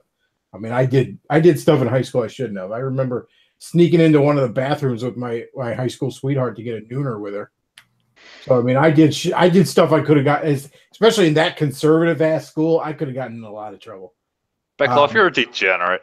But anyways, the one time my parents at the time when I was in high school, they still had we had moved up from Maryland a couple years prior, but they still owned the house in Maryland. They were renting it for a while. So every once in a while, they'd make day trips down there as part of trying to sell it. I don't know what the fuck they were doing exactly, whatever. But all I knew is the house was to myself. So I was skipping school, and I would walk up to the school, and my girlfriend would be up there and be like, "Come on, let's head back to my house. Fuck school," And so one time a teacher had seen us heading back to my house, and it said something like, "Oh, reported us." So the next day we're both in the office, and I'm sitting there, and this principal is all like, Miss So and So says she saw you walking back home yesterday, and I was like, "No, I was sick yesterday." Well, she said she saw you walking back home. Are you saying she's a liar? And I'm looking at him straight for. I'm like, "She's mistaken."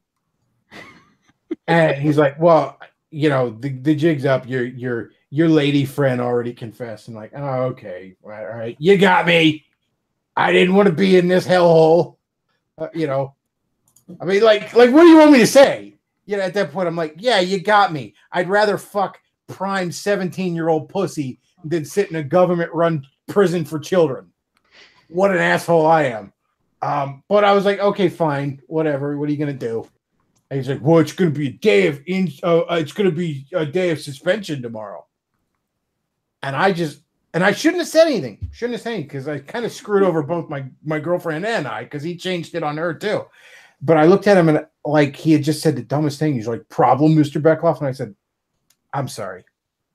You're mad that I didn't come to school.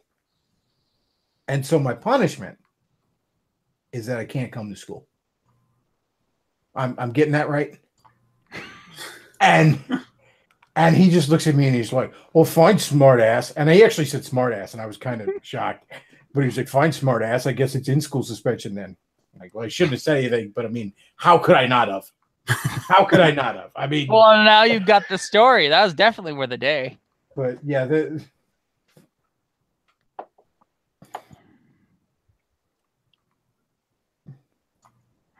it's funny. Like I had because I knew I'd be bored to tears, so I recently bought it, and I hadn't had a chance to read it. Marvel used to do these things called the Essentials, which was reprints of early Marvel comics, but they were really, really cheap in black and white. In other words, like volume 1 of Essential Spider-Man would be like the first 25 issues of Spider-Man, counting Amazing Fantasy 15, and they'd be black and white, but they'd be like $10.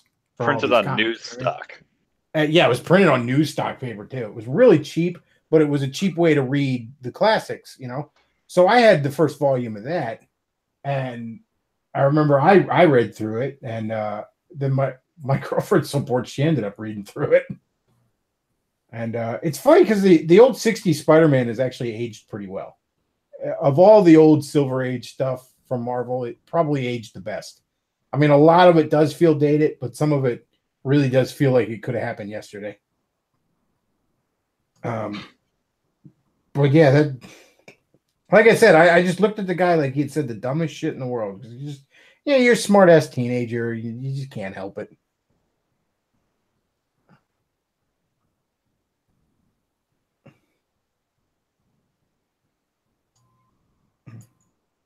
I mean, I don't know how the hell I graduated because I skipped probably most of my senior year because my girlfriend was a year ahead of me in high school, so she had her own apartment when I was going my senior year.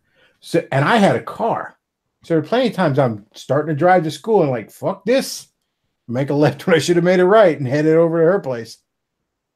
Like, I don't know how the hell I graduated. I skipped. I'm guessing the teacher. What year did you graduate? I graduated in 2002. Did you do all of your homework for that last year?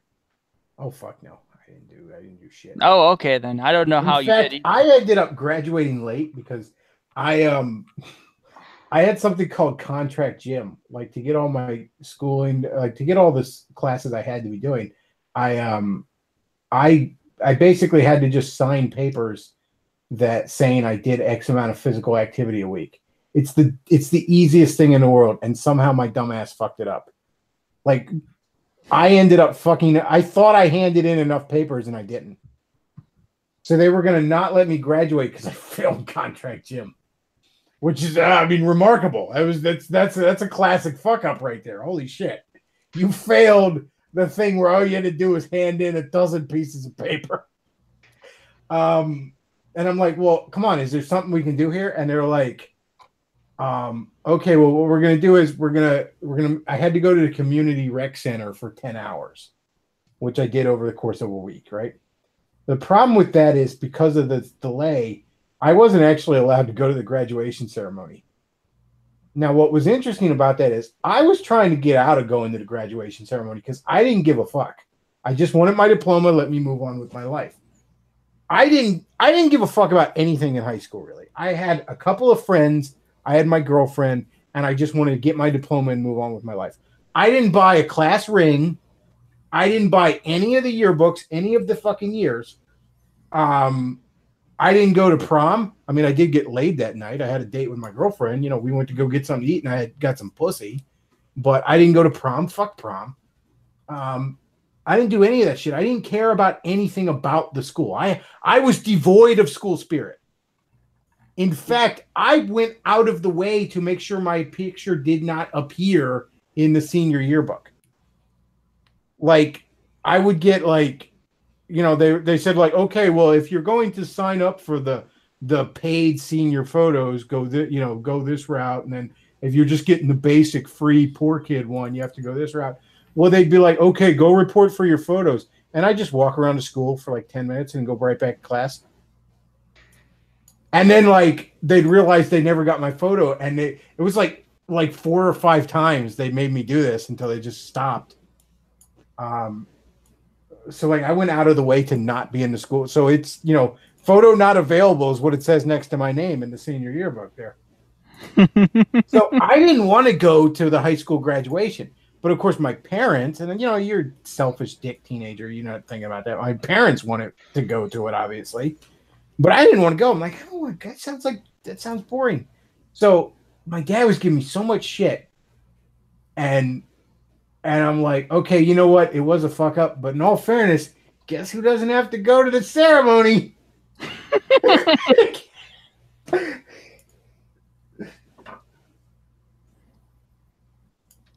You were a little shit. I was. I'm not gonna lie, and I was fucking agnostic fedora too, so I was a little shit. I'm not gonna lie. Not atheist? No, I wasn't atheist. I wasn't retarded. Oh, so you were like, I believe in a higher power. I just was like, well, there's obviously a first cause of some sort. Even if you accept evolution and the Big Bang and all these other theories, you know, you end up with at some point. Well, then what? Yeah. I was basically like agnostic, sort of deist, but I had quite the disdain for organized religion. Yeah, I'm gonna hop off. Thanks for having me on. Oh, sure. Thanks for being on. See you, man. Yep. See you some other time. Yep. Peace.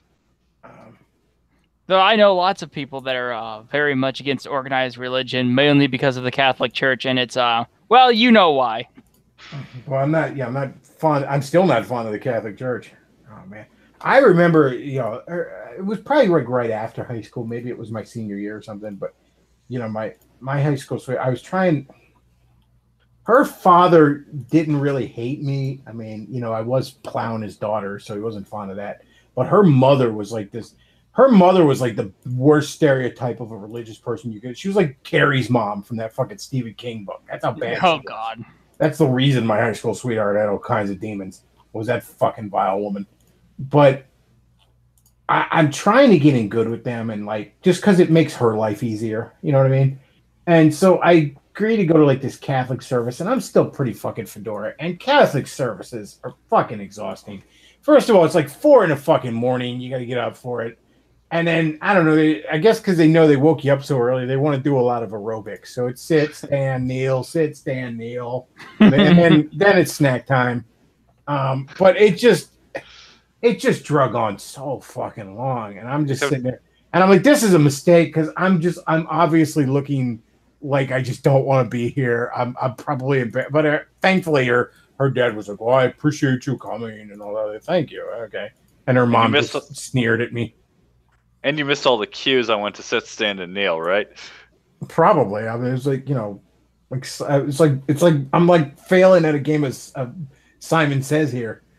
Well, Catholic Mass is an event where they do encourage you to be drinking wine. Except he hasn't had First Communion unless whatever religion he had previously been was what's the word I'm looking for? It begins with an E. Forget. Episcopalian. No. Ecumenical. Oh, ecumenical. Okay. Yeah. Well, so the one time, this was probably my senior year. So I'm at my girlfriend's apartment, right? And this is the time I thought her mother was actually going to kill me because her mother was borderline fucking batshit.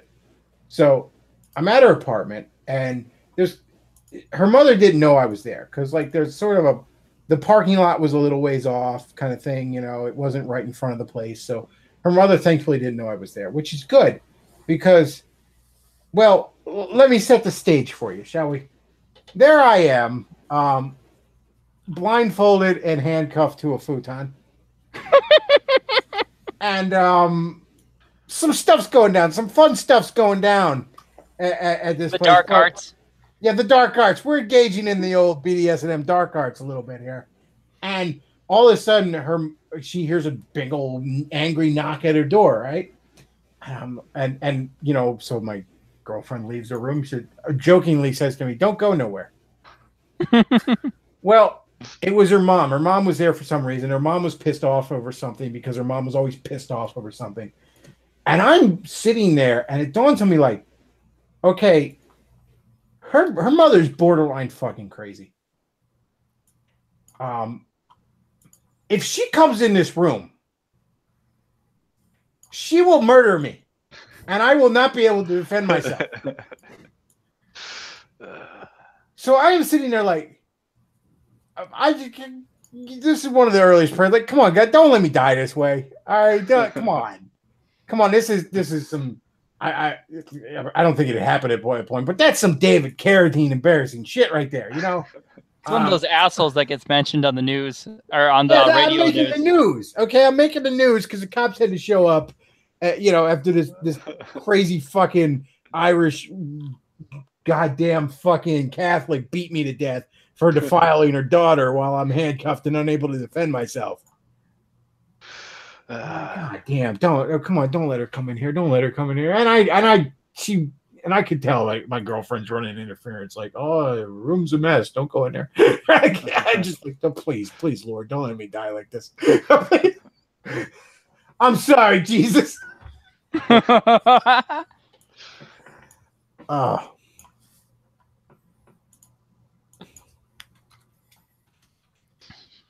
Oh, somebody is telling Race Jacobson he needs to Google crossed comic. Yeah, go ahead and check the image searches on that. Are you gonna let the rest of us in, or do I have to Google this now? Okay, you want to? Good luck, Luke. Don't you dare.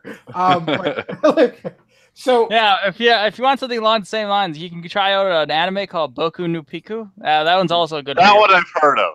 No, thank you. Go ahead and Google crossed. And you know what? When I first heard of it, I like image Googled it because somebody was like, "Don't you dare Google cross comics in image search." I'm like, "Well, fuck you, I'm doing it." Oh my god! And And then I, of course, sent it to all my buddies, like, dude, and it's fucked up. It's disturbing shit. Well, because this is people to make this stuff. even Mr. Teflon Soul over here is a little bothered. Okay, is this gore or super porn or a combination of the two? Sort of both. Okay, so the premise behind this comic book is it's sort of like a zombie virus. Only what the virus does, it doesn't turn you into some undead person. It just fucks with your brain to where like every dark, evil impulse in your brain is what you act on all the time. Oh, rape zombies. So it makes you the most evil, malevolent version of yourself you could possibly be. What the shit? Oh, is that what the liberals have? Now, it's not a bad premise for a horror comic.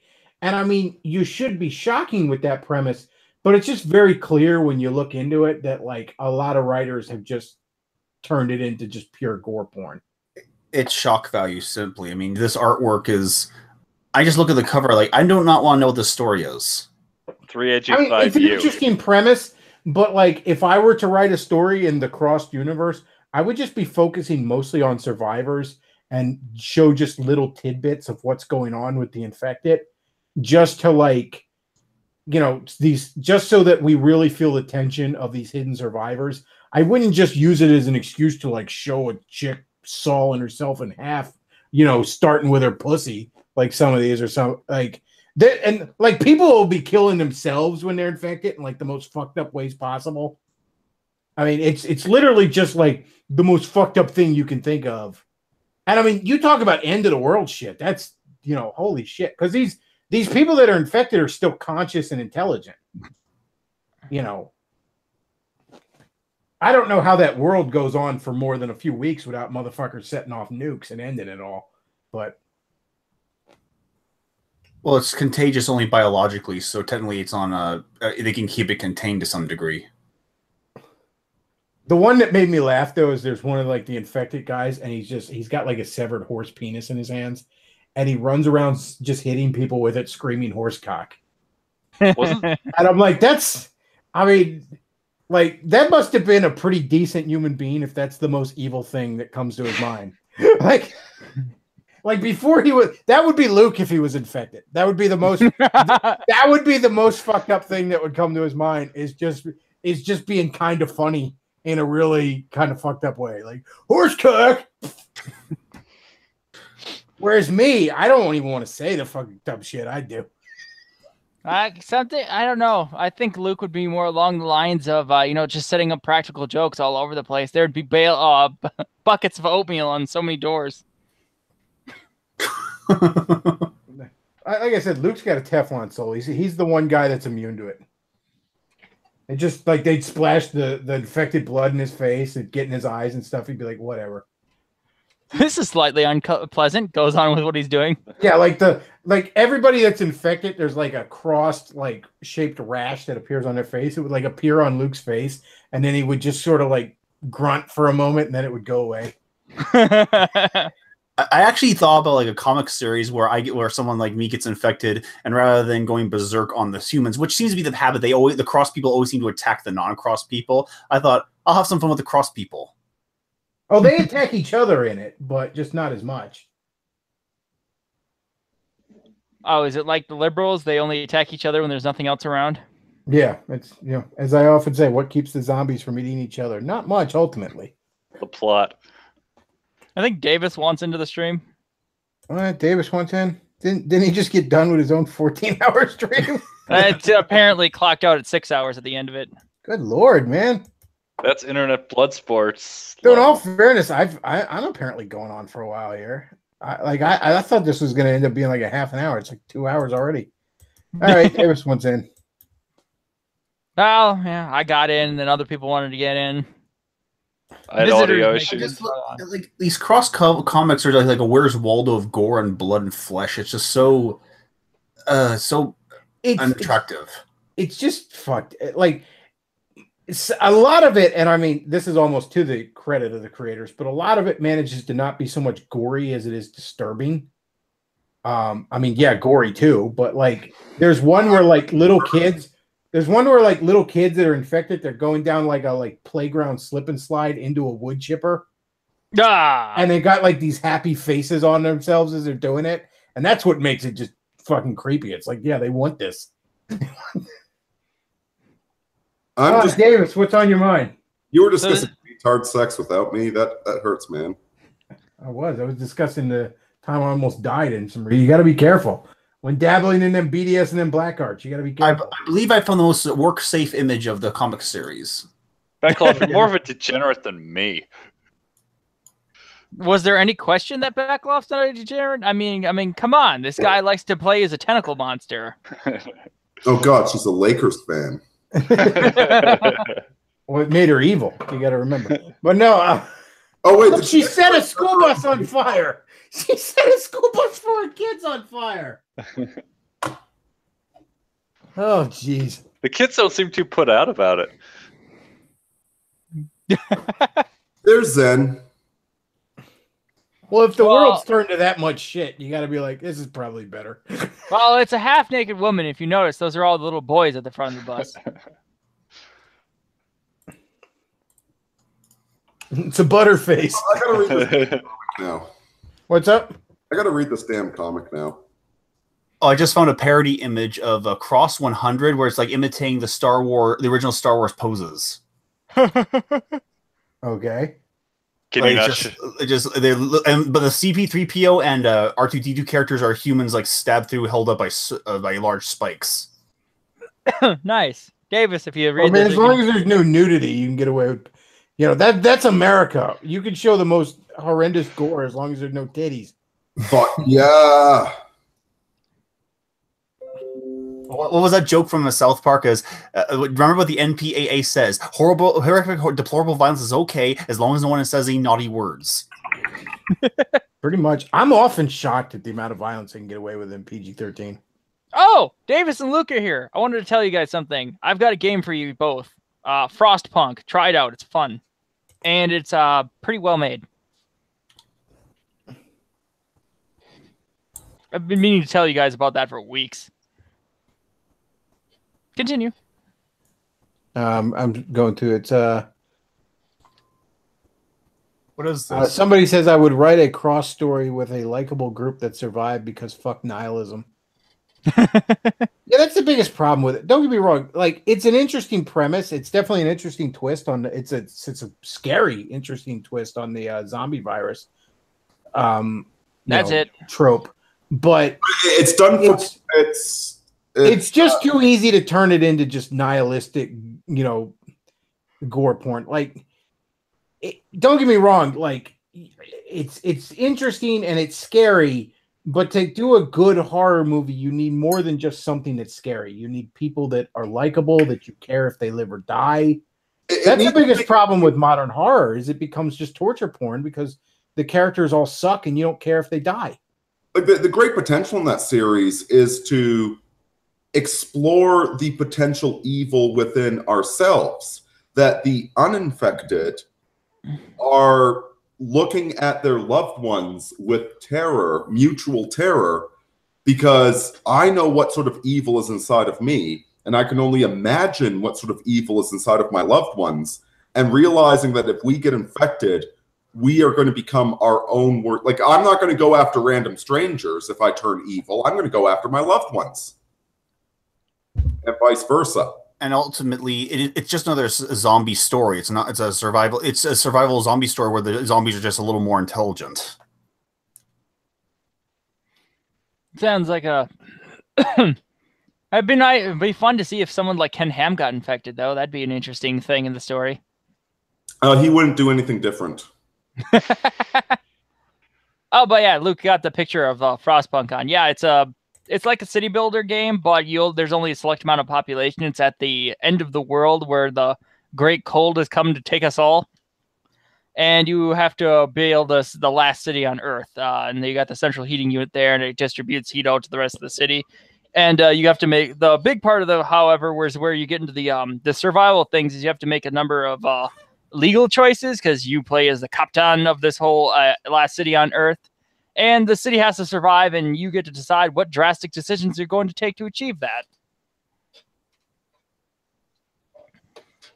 Somebody says in the chat, because I was mentioning how 60 Spider-Man has aged remarkably well. It goes, and what sucks is modern Marvel comics are going to be incredibly dated in 2 years.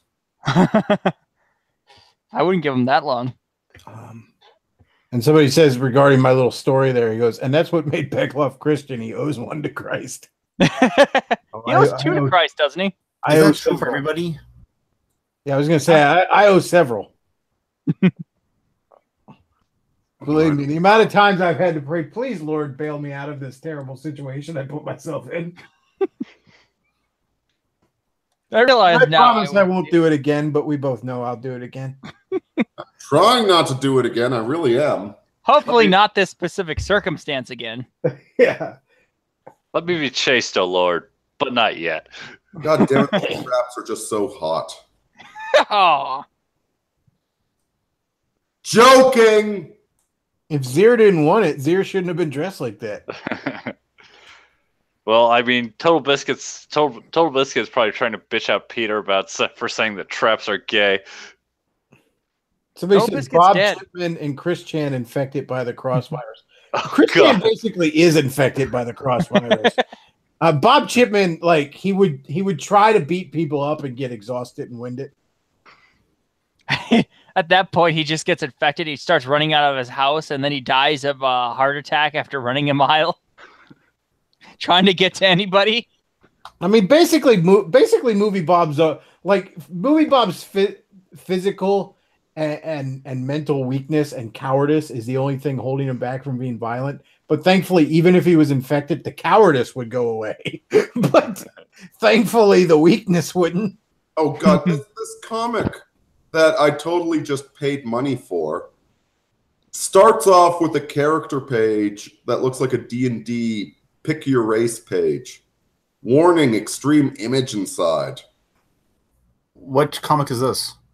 The Crossed comic He just immediately bought it. that I totally paid money for. Extreme image? Does that mean it's not going to come out on time? Oh, there's a nipple in the 4th comic panel. I'm not gonna lie. Man, There's this some disturbing ass fucking shit. Just image searching that stuff. It's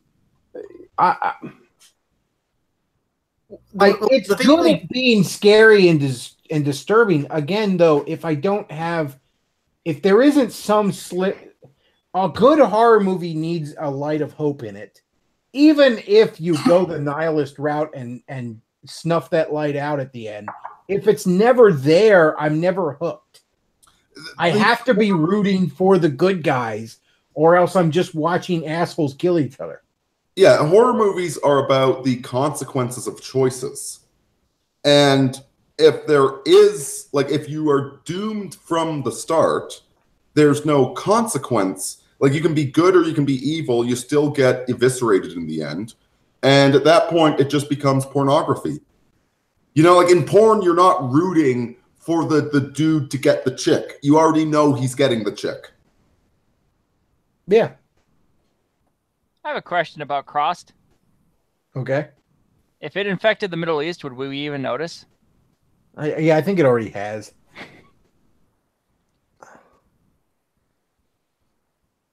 I think the Middle East and India and Southern India is basically already infected. Oh my God, the protagonist's her name is literally Future Taylor. What? I don't heart it much. It's ordinary, but then everything's ordinary. Christ, could you get any more unique, you stupid, ironic cow? I want to see her chopped up. And now we're really just got this to is the where purpose it of the comic. fails. Ordinary son over ordinary bone bunch. Think about how many Eli Roth, that guy in the 2000s that farted out a bunch of shit Hostel.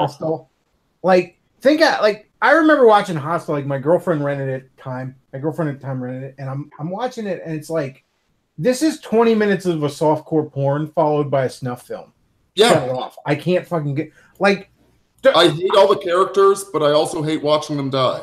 Yeah, it's like I hate everybody here, and I hate the bad guy. You know, I hate everyone. I don't want to do.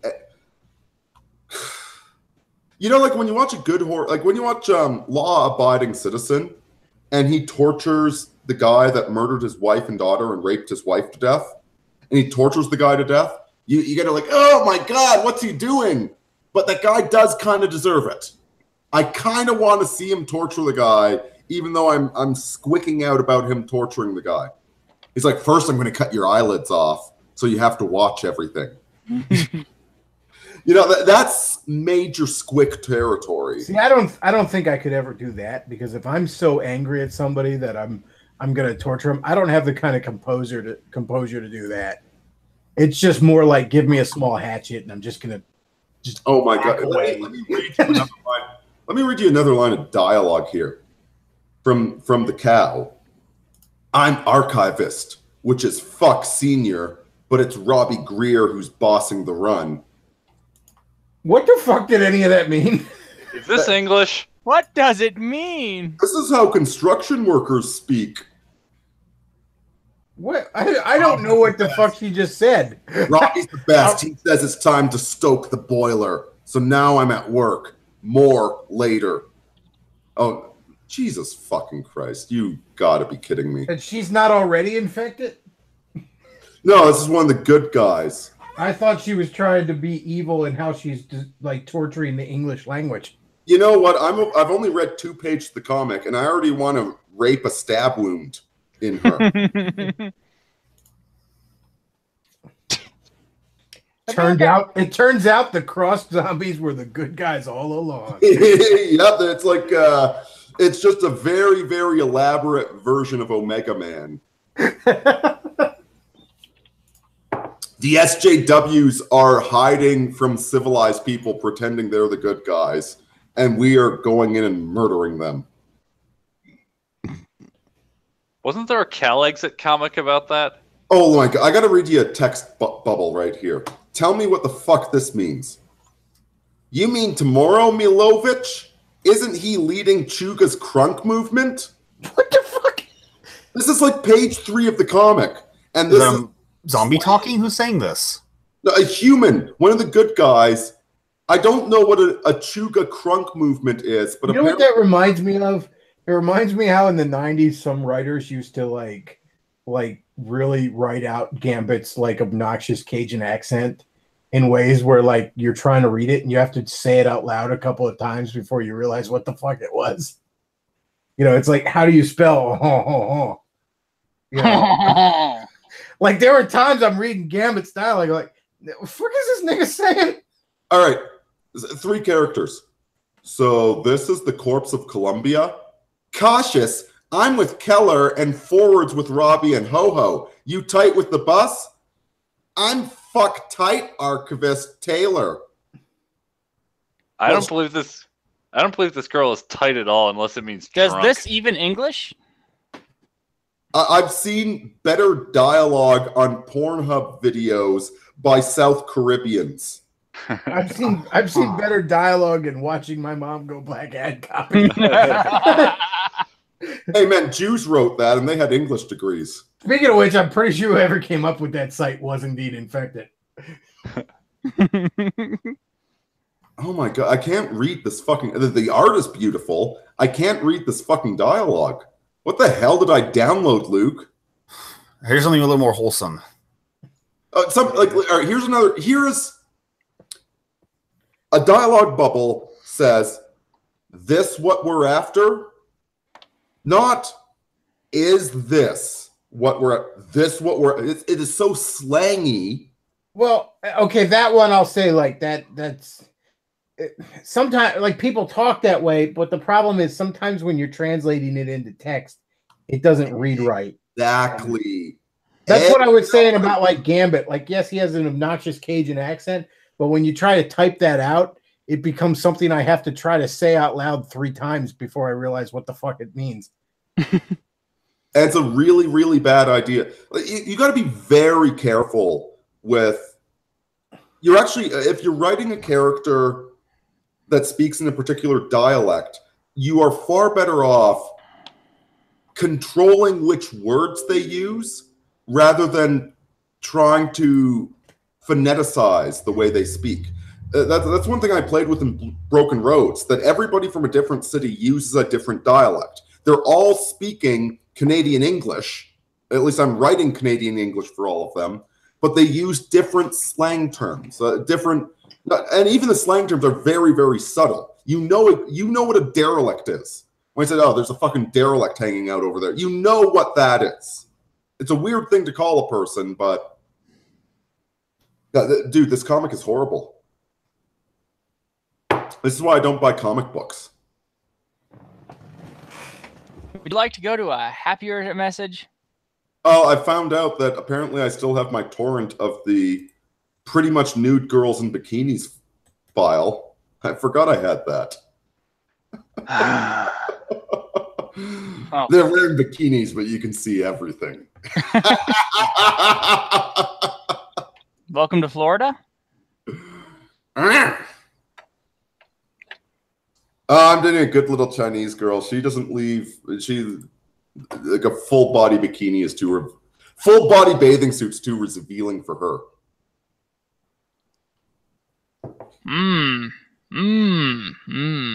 She's only dirty behind closed doors. Oh, that's the kind you want, right?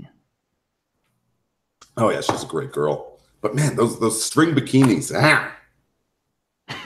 You know, like those ones where you can just see a little bit of areola. It's like, I fucking love those things.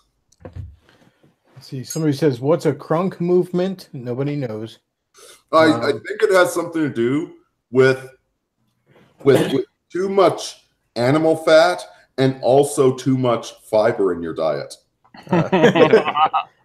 Somebody says apparently the writer also made Preacher. Yeah, the original writer across the original creator is Garth Ennis. This is just try hard enough for him. I should have guessed. Yeah, it's right up his alley. Garth Ennis is the kind of writer that you think is really brilliant when you first discover him, mostly because you were 16 when you first discovered him. But it's like I remember reading his Punisher run and thinking like, "Oh, this is really good. It's all really brutal and harsh, and this is good stuff." And then it's like I read a little bit more of his stuff, and I'm like, "Oh, he's a real one-trick pony." Okay, never mind. Air feels dry. Could be stuff here that's intact. That's a definite possible. During the surprise and after, it's doubtful libraries were anybody's priority. Your main characters should speak regular English. The reason you use weird dialects is for foreign people, right? Like if you want to emphasize that this group of post-apocalyptic survivors are very, very foreign to the protagonist, you have them speak like this. You don't have the fucking protagonist speak like this. Somebody is saying Davis brought the wrong volume. He got Moore's run, not Ennis. Are you saying Alan Moore wrote this? Are you fucking kidding? I wouldn't be surprised, though. Alan Moore lives constantly 3 feet up his own ass. Alan Moore is the single most overrated fucking thing in the entire comic book industry. Oh my god, there's like page 8, there's like a rapey 8-year-old girl with saggy genitals showing. This is either really bad art or really gross art. I can't tell which. Hey, we're in a Ferg your mirth. Finger pappet. It sounds awful. Absolutely awful. Oh cunt. Oh cunt is a swear. In this oh cunt. Do you think they're trying to do a Clockwork Orange Alex DeLarge thing with the made-up slang? You're overestimating them. Oh, now there's a BBW chick that wants to like rape them. That's pretty funny. And she's not even infected. They reckon I'm a jack on it. Oh, he's gonna masturbate on the dead 8-year-old girl that was trying to rape them. Shit. This is not horrific. This is hilarious. It's like if the Three Stooges were possessed by demons. It's like angry hentai. Oh God. Hentai Mad Libs. Yeah, pretty much. It's shit. Luke, I wish you could show this stuff. Like there's like some fat Walmart dude wanking his dong, and then he gets shot with an AR-15, which should have been banned, obviously. and then the fat chick is doing a sexy dance. And she's saying Bosol, Bafol. I don't even know. Am I supposed to know what Bosol means? Bosol? I don't know. Got nothing. Oh, and then the protagonist is literally like actively puking in a panel. Lovely. How edgy. This is like, man, I gotta go to Hot Topic and buy a t-shirt with that Marvel hero that doesn't give a shit. That would be all of them these days. Deadpool. God, I walked by a Hot Topic the other day. Everything is Deadpool now.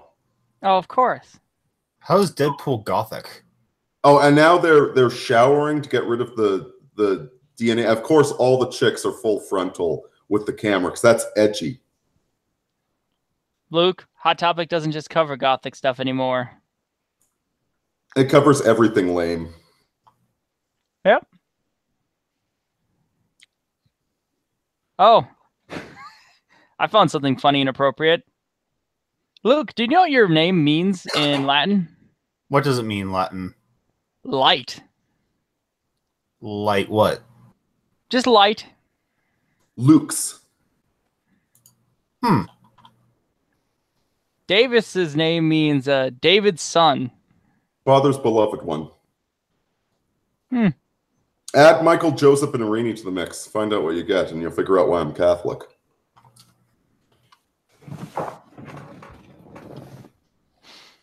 Very strong Hebrew names. I had to go take a leak. What I missed there? Oh, I was talking about the meaning. Ranking his dong was where I Oh, I told Luke his name means light in Latin. So a Google search says in Latin means light giving. All right, all the infected keep yelling Pokemon as they gratefully rush the survivors. Oh, Christing sex! Everybody back in the church now! How ironic that was. What edgy dialogue. You know what I thought would make an interesting take on kind of the mass infection zombie thing? Like, imagine a story where basically, like, there's some sort of virus, and it's not even a permanent virus. It's something that can be, treated, but nobody notices it at first and almost everybody gets infected.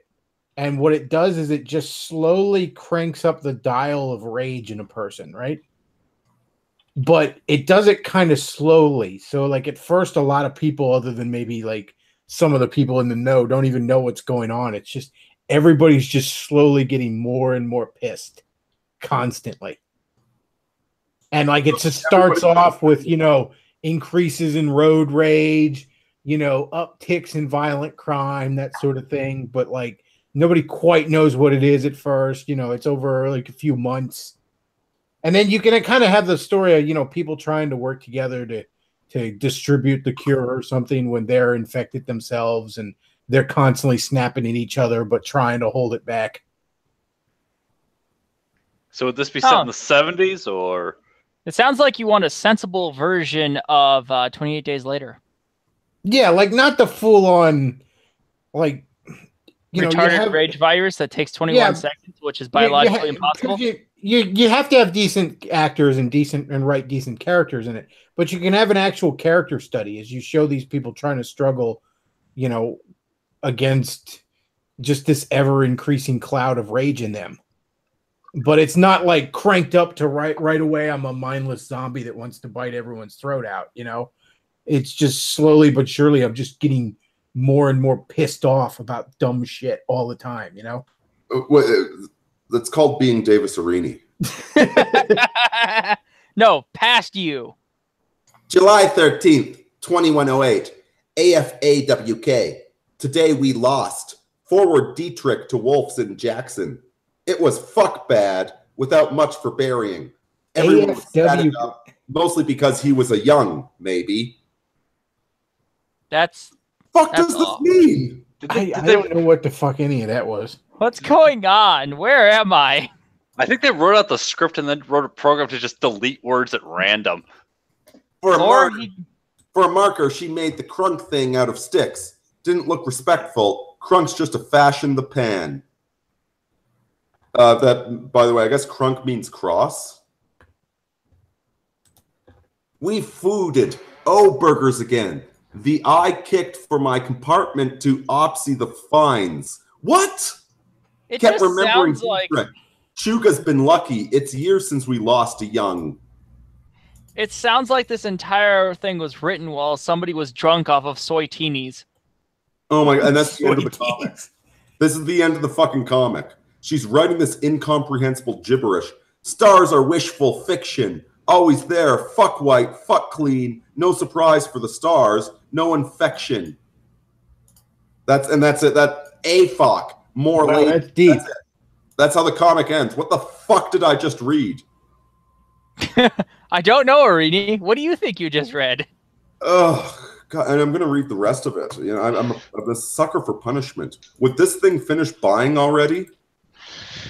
What you need to do is read all of those, then do a review of them. There's only one peer connected while I'm buying it. Oh, gee, only one person wants to be caught selling this? I wonder why. He needs to do a dramatic reading of it on his channel. Oh, God.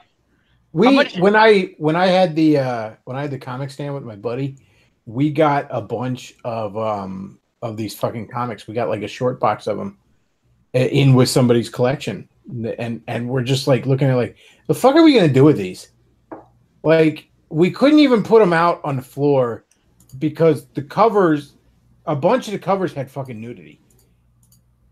Like, we had to put like I had to put like extra price stickers on these fucking things just to cover up select spots.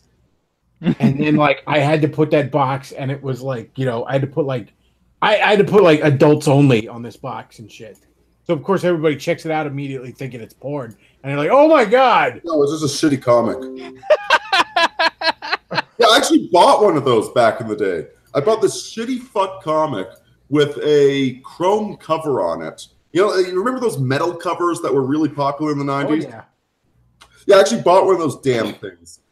Just because, I don't know, the asshole at the comic book shop said it would be worth something someday. I'm pretty sure it isn't. And there was no nudity in the one I bought. Just a lot of, like, basically, like, she's wearing a leather outfit that apparently her nipples can poke through. Ooh. That's sort of embarrassing, and she shoots guns. Actually, you know what? Given the way soy boys are going, maybe it is fucking worth something. Oh yeah, well, it's probably too racy for them. Was this I thought it Liefeld? was gay as shit when I bought it. I remember, like, there was the one comic book store at the mall when I was a kid, and then there was the one guy that, like, he worked there, but then on his lunch break, he sold, like, he had, like, a fucking station wagon out in the parking lot, and he sold, like, singles of trading cards and back issues and shit out of the back of it. And, like, because the comic store there, it had, like, no back issues. It had nothing like that. So people would, you know, when he was on lunch break, they'd come down. And I remember there was like a Carnage one shot that I wanted that they wouldn't sell me because it said like, you know, mature content or something. Because it's like, you know, Carnage is this vile serial killer character, and the premise of this is it's like an exploration of his mind. So it wasn't crossed shit. It was actually a well-written comic, but it had some out of the edge in it. So I ended up going down to like, you know, his station wagon in the parking lot where he was always selling shit. And I'm like, you got that Carnage comic? He's like, yeah, I can sell it to you. And then when he sells it to me, he goes, but let me tell you this right now. If I deal with your fucking mom or whatever coming at me, if I got to deal with some obnoxious soccer mom whining that I sold her precious boy some horrible, obscene material, here's what's going to happen. I'm never going to sell you anything ever again, either out of this car or out of that store. And I'm like, fair enough. Pig leg on the fridge. I need to put inside of it. I don't want it to rot. Hey, Davis, you could totally sell that comic to a soy boy if you also threw in a complimentary bottle of Agi for his wife. Bottle of what? Agi. By the way, guys, I bought a pig's leg. I'm going to combine it with the Rini's Comfy Stool Company. We're going to make a video. Arena videos again, not just live streams.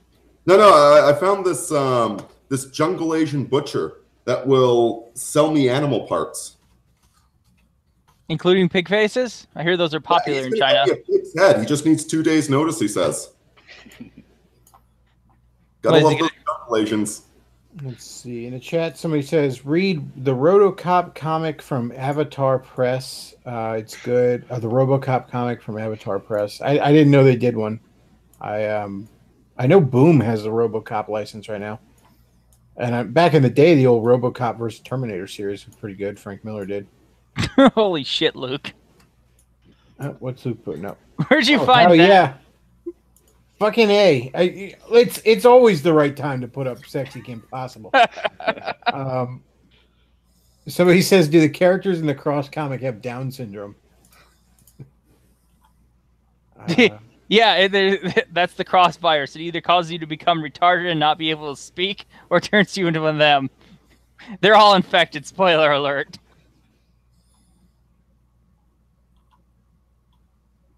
Yeah, I wonder if any of these infected people, like their big evil thought is to take a shit on a toilet in public while the toilet seat is down. Maybe in India. No, that's the good people in India that do that. Yeah, in India, there's just twice as much shit everywhere. It's all outside of the designated street. In Canada too now.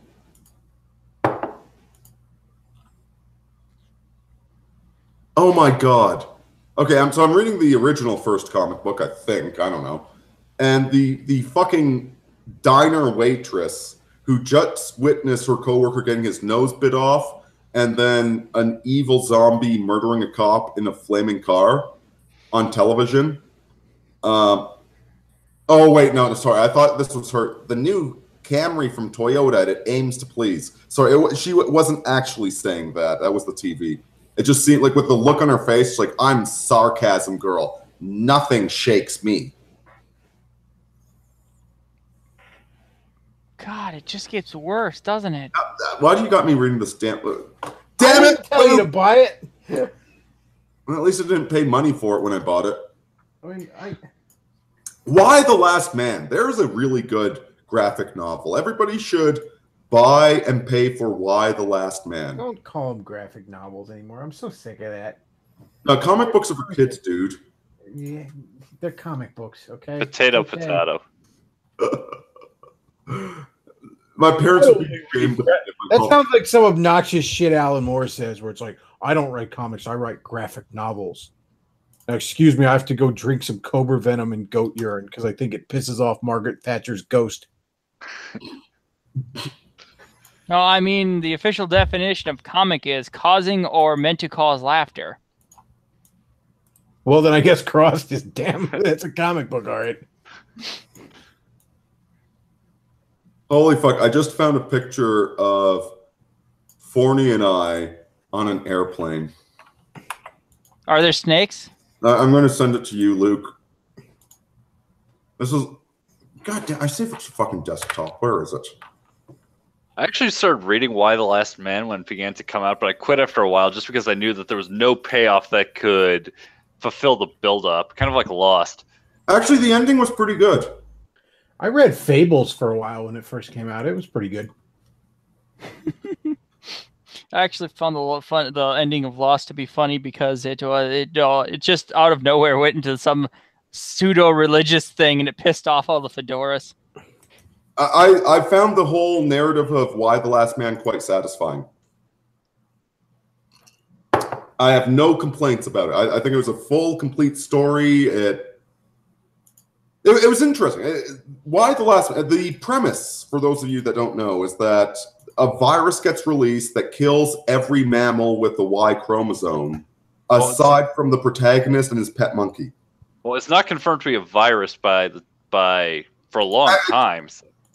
It's actually never determined exactly what does it. And so women have to take over running society, and they realize how badly it sucks being a man. That sounds like a great comic book now. It's really, really good. It illustrates the strengths of women and the weaknesses of women, and you know, like, it sounds like a paradise. You're the last man on the planet. You get to fuck all the bitches. Actually, it's fucking terrible. You got to deal with all the bitches. Well, the thing is, society collapsed because this wasn't like this wasn't a virus that followed like anything like actual virus transmission. It was just bam, suddenly all the guys are dead. Yeah, So like you've got overnight, all the men are dead. Yeah, Oh, so you've got so- planes falling out of the sky and stuff like that. So basically, when Glorious Steinem Day happens, society basically ends. I think the new president, she used to be a low-level lobbyist, and she doesn't know what the fuck none of the women know what the fuck they're doing. And that's very clearly illustrated, that they had to learn to be plumbers and car mechanics and everything else. They have no idea what they're doing, and even the lesbians miss men.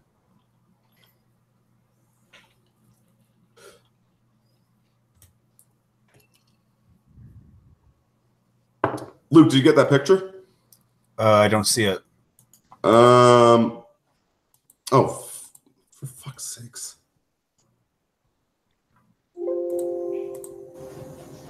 We'll try again. This is how I feel every time I'm on an airplane. I shouldn't say this. I'll get banned from flying. TSA will radioactive porno scan me and then say, no, you want to do evil things to the cunty McSky clown. This would require the TSA to be even slightly competent. That's true. That's why I'm not too afraid. Was it the last time they tested the people who were doing the test smuggles were able to get 90% of the contraband through?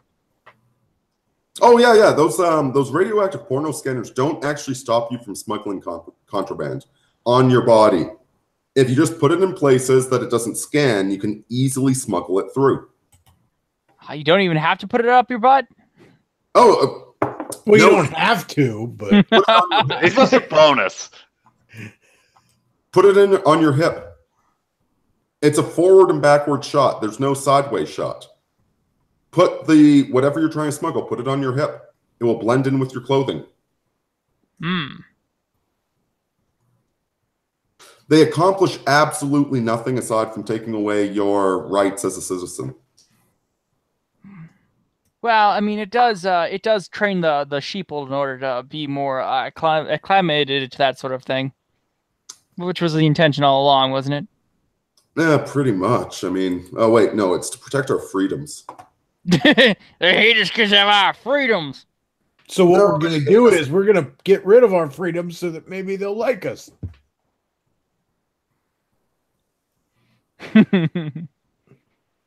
Oh, you guys see the funny pictures coming out of the recent Palestinian-Israeli conflict, where you have a bunch of Palestinians using slingshots, and then you have a bunch of Israelis deciding to one-up them by using live ammunition?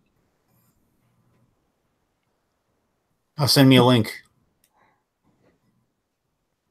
I think I mentioned it earlier in the stream, but the TSA thing reminded me. It was over on Breakpoint, John Stone Street's whining about how the TSA was, patting down his 13-year-old daughter and, oh, isn't this so terrible? And I'm like, I bet you if I go back, you being the basic bitch evangelical you are, during the Bush years, you were all about this shit. No doubt whatsoever. You probably cheered this shit on. I was having a conversation with the boomer that I actually agree with on just about everything. And I pointed out that the elite snake oil, etc. And he launched into a speech about how if you work to earn money, then you're not a parasite. Like, yeah, I agree. I'm talking about the fucking bankers. Could we not have the 20-minute lecture about how there's nothing wrong with being rich, even though my fucking sister is a feminist?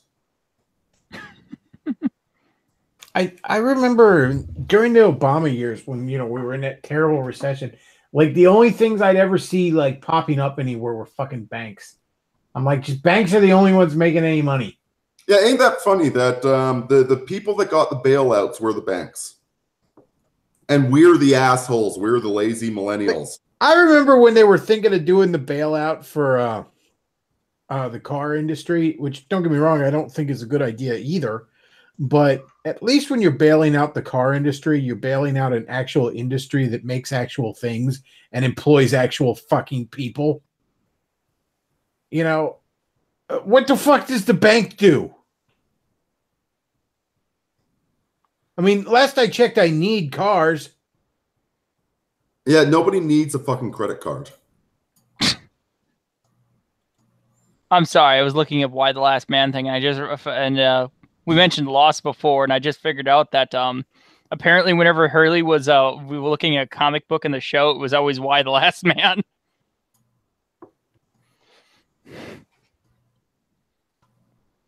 There's a fun fact for you. I like that. You know, one of the things I'm sick of is having an argument from 2 years ago. Which argument was this? You know, I mentioned this on my live stream, but 5 years ago, I was talking with the same baby boomer about the encroaching police state. It's like, well, if you've got nothing, if you're not doing anything wrong, you've got nothing to fear.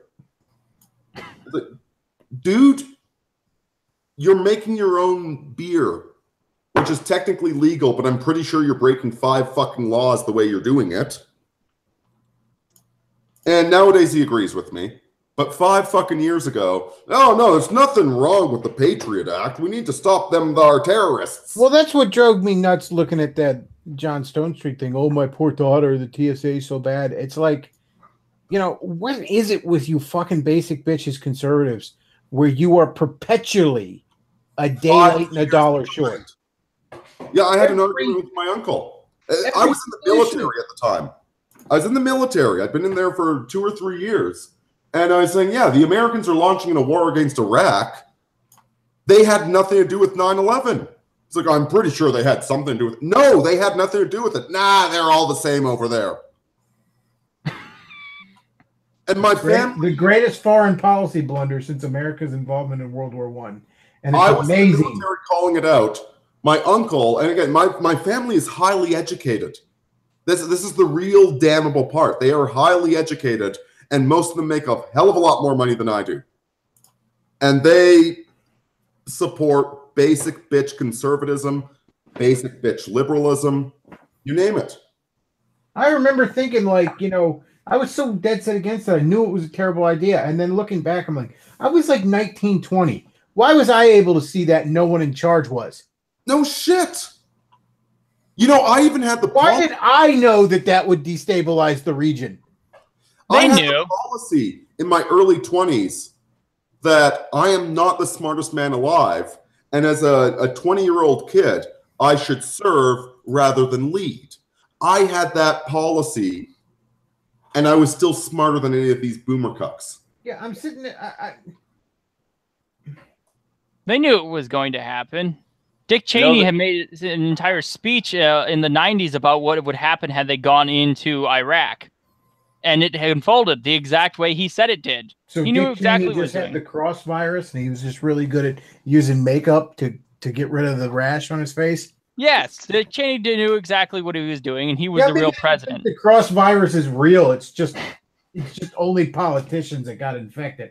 And boomers. Oh man. Well, wasn't Dick Cheney like 1,000 at that? Even back then. Well, Why he do we kept have having heart attacks and living through them because Dick Cheney's actually so evil. Hell keeps spitting him back out.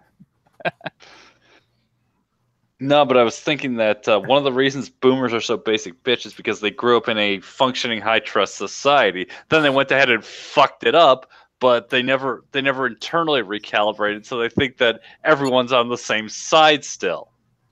You know what's really cute when you get some of these evangelical boomer cucks who are all like, maybe we shouldn't send our kids to college anymore. No shit. Oh, wow. Well, thank you. Well, you know what, Davis? You're the one that chose to get a history degree. Yeah, because you told me to, asshole. Oh, man. I had a huge fucking stream in the middle of the night the one night where it's like, you know, I'm trying to think like, you know, I'm trying to plan on ways to better myself in the next few months, few years. Oh, I'm working my ass off. And I'm trying to think like, okay, what should I do? What should I do? And I kept coming back to all the ways I was just sold bullshit and lied to. And it's like, okay, yeah, it's not the most productive thing to dwell on that. But my mind just kept going back to all of those ways, getting really pissed. So I came on here for a live stream and just ranting about it. Like the amount of horse shit the boomers fucking sold us. Well, they sold it to themselves, which is why they can't let it go now. I mean, if it had just been a scam, they could walk away when they got what they wanted. But no, they believed it. They made them still believe it because there was a girl I was seeing a few months ago. They won't. You know, we all heard about this 30-year-old millennial kid that sued his parents so he could live with them, etc. You know, my girlfriend actually she got into an argument with her old high school friends where she pointed out, you know what? He's a shitty kid. Yeah, he had shitty parents. Maybe the reason he's living at home at the age of 30 is because his parents are terrible fucking parents. That's what I've been saying to people. I mentioned this on a stream. There was a girl I was seeing a few months ago, and she ended up moving even further away, and the you know, the distance was too much kind of thing. But the reason she moved further away is at the age of fucking 30, she's going back to college for some sort of bullshit make work, typical HR office lady job that she wants to pursue. And again, she's already 30. She thinks that then she's going to get this career started and then she's going to go find a man and start a family. freeze those eggs, lady. And there's like, I remember talking to her at one point and it just kind of came up like, you know, oh, do you want to start a family? That sort of thing. And I mentioned like, well, you know, I would like to have kids, but I'm also already 35. And, you know, I just recognize that, you know, the clock is ticking. Maybe that's just not in the cards for me. And I don't have the same level of biological clock as a woman. I can father a child right up to the moment of my death, maybe a few seconds afterwards if I time it just right.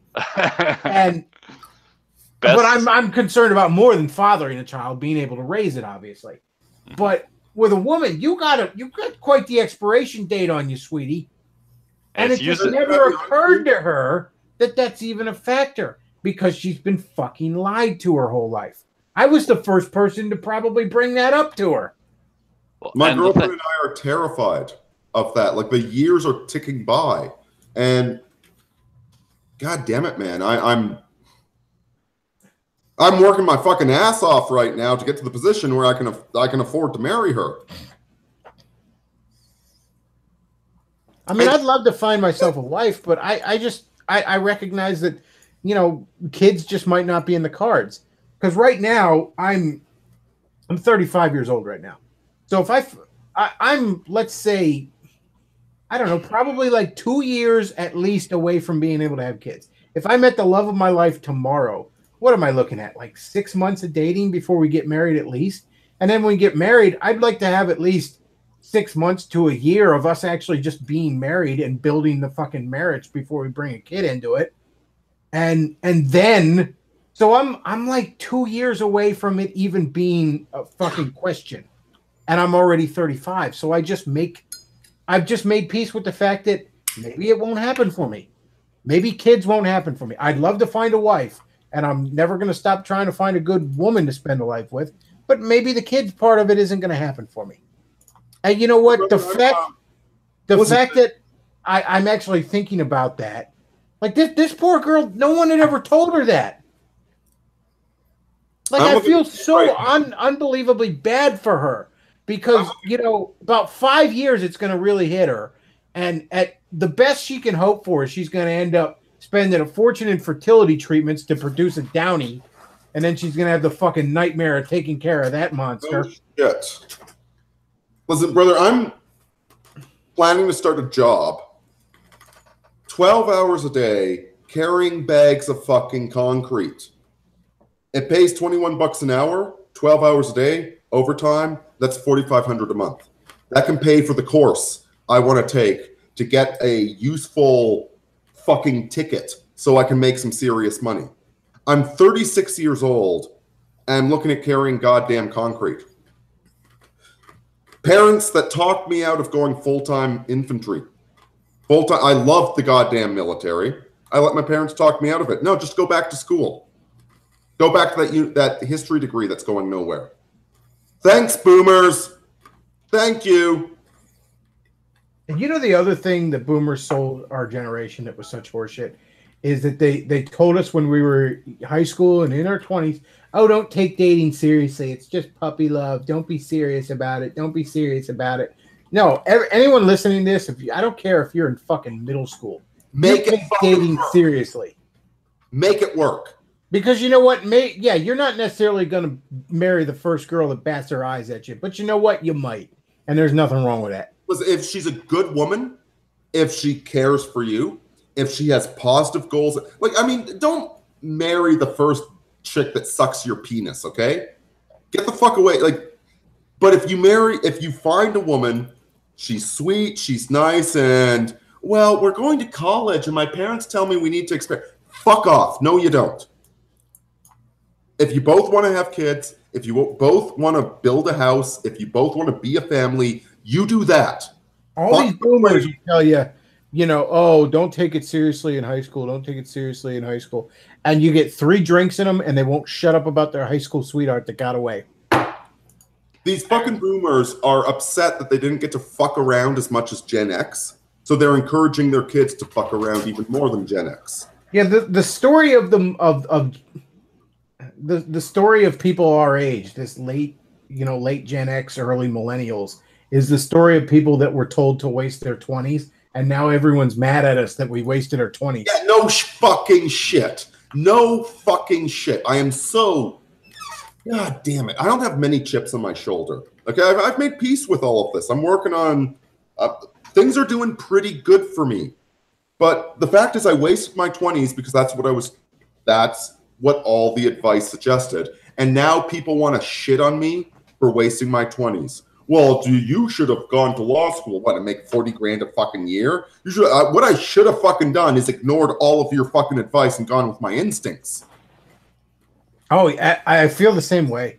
There's so many times I look back and it's like, why didn't I just tell everyone to fuck off and just do what I... Your natural instinct. But just do what I wanted. Because the thing I wanted to do was the right thing to do. And I got talked out of it time and time again. Well, God damn it, man. I was going to go full-time Army, and I fucking loved the Army. I was Reserve Force, and the Reserve Force is not quite as gay as it is in America, but it's still pretty fucking gay. And I would have gone full-time Reg Force. I would have made a career out of it. I would have done 10 years at least, because I love the fucking Army. And my mother spent 3 hours on the phone with me, begging me not. I don't want my baby boy to get hurt. I just want him to be a fucking failure. Jesus goddamn Christ. Should have gone Reg Force. Should have gone Reg Force. But instead, I went and completed my history degree, which got me to where I am today. I tell you what, all this schooling they push it. Yeah.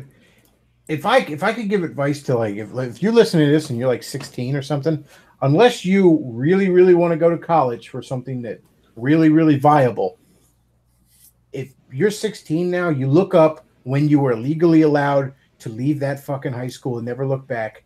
And the day you are, you get your fucking GED and you walk the fuck out of there. You walk away. High school. Go get a fucking job, and then you go. I don't know. Go learn welding, okay? Go do all your stupid bullshit living with roommates and garbage like that. Do that when you're 16. High school is such utter fucking horseshit. Graduate as quickly as you can. Listen, kids, maybe we're smarter than most people.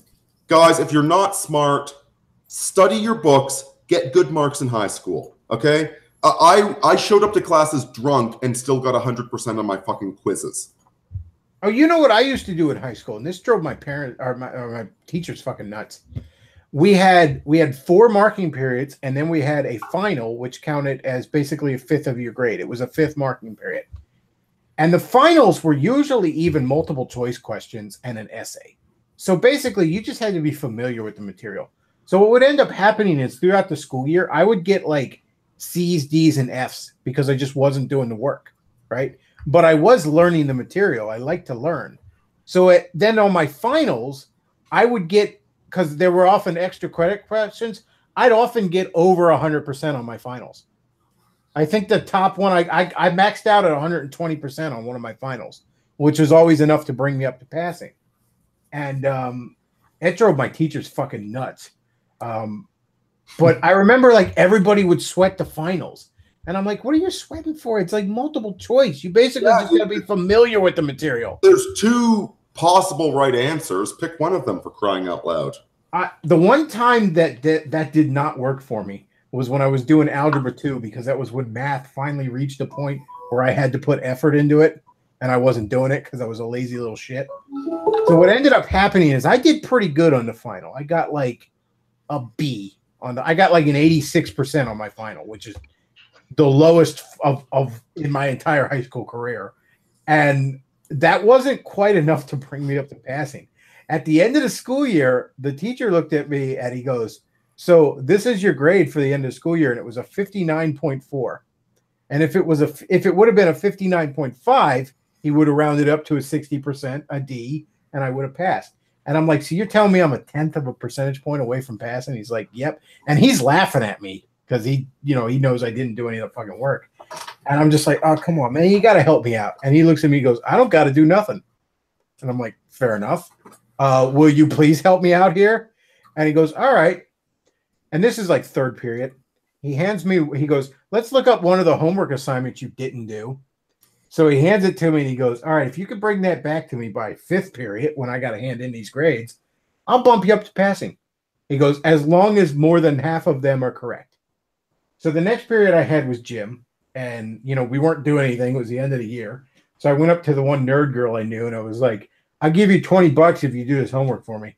And she's like, "I'm not doing that." I'm like, "All right, I'll give you $10 if you show me how to do it." So I got it to him, and most of them were right. I mean, a lot of them were wrong because I rushed through it, but most of them were right. And he just kind of looks at it, and he looks at me and he goes, "I got to be honest, Chris. I only really made this deal because I figured you couldn't do it, and I wanted to mess with you. But a deal's a deal."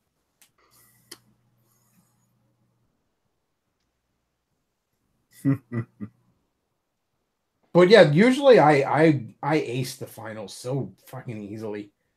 And that's the thing. Like, looking back, I should have just gone to the fucking GED place. It would have taken me 2 times taps to take the test and pass. Maybe once if I, bomb it because of nerves. And then just gone and getting a fucking job. I worked all these complete bullshit, useless jobs. I've got a chip on my shoulder against minimum wage, against McJobs, working at Subway or McDonald's. They don't lead you anywhere. They pay your bills while you tread fucking water. What I should have done is gone full-time fucking army. Fuck university, fuck school. Should have gone full-time army. And you know what? I'd probably be in the same place I am right now, but with less debt and more assets. So, like, it's not a huge regret. I fucking hate the baby boomers telling me that I should have taken advantage of all the institutions that they took advantage of that no longer fucking exist because they were destroyed. By the boomers. Exactly. You can't really be held at... I'm not trying to throw up a finger at boomers and say you fucked everything up because you got divorced. I understand. I understand that we're all a product of our times. But I'll tell you what, all my parents have never once hooked me up with a single job in my life. Every single job I've had, I've found on my own. And you know what? My kids are not going to deal with that. I'm going to help my kids find jobs. And you know what else? Boomers, the Beatles sucked. They do suck. Okay, they are fucking terrible. They were a fucking boy band. They were a pop band. All right, fine. It was cheesy pop music. You liked it at the time, but stop acting like Britney Spears these days. I hated it back in the 90s. These days, it's like almost innocent. Imagine if 50 years from now, people were still going off about fucking New Kids on the Block and fucking Backstreet Boys and shit like that. That's what it sounds like when you ramble on about the fucking Beatles. Was there Ron Perlman in the Beatles background, or?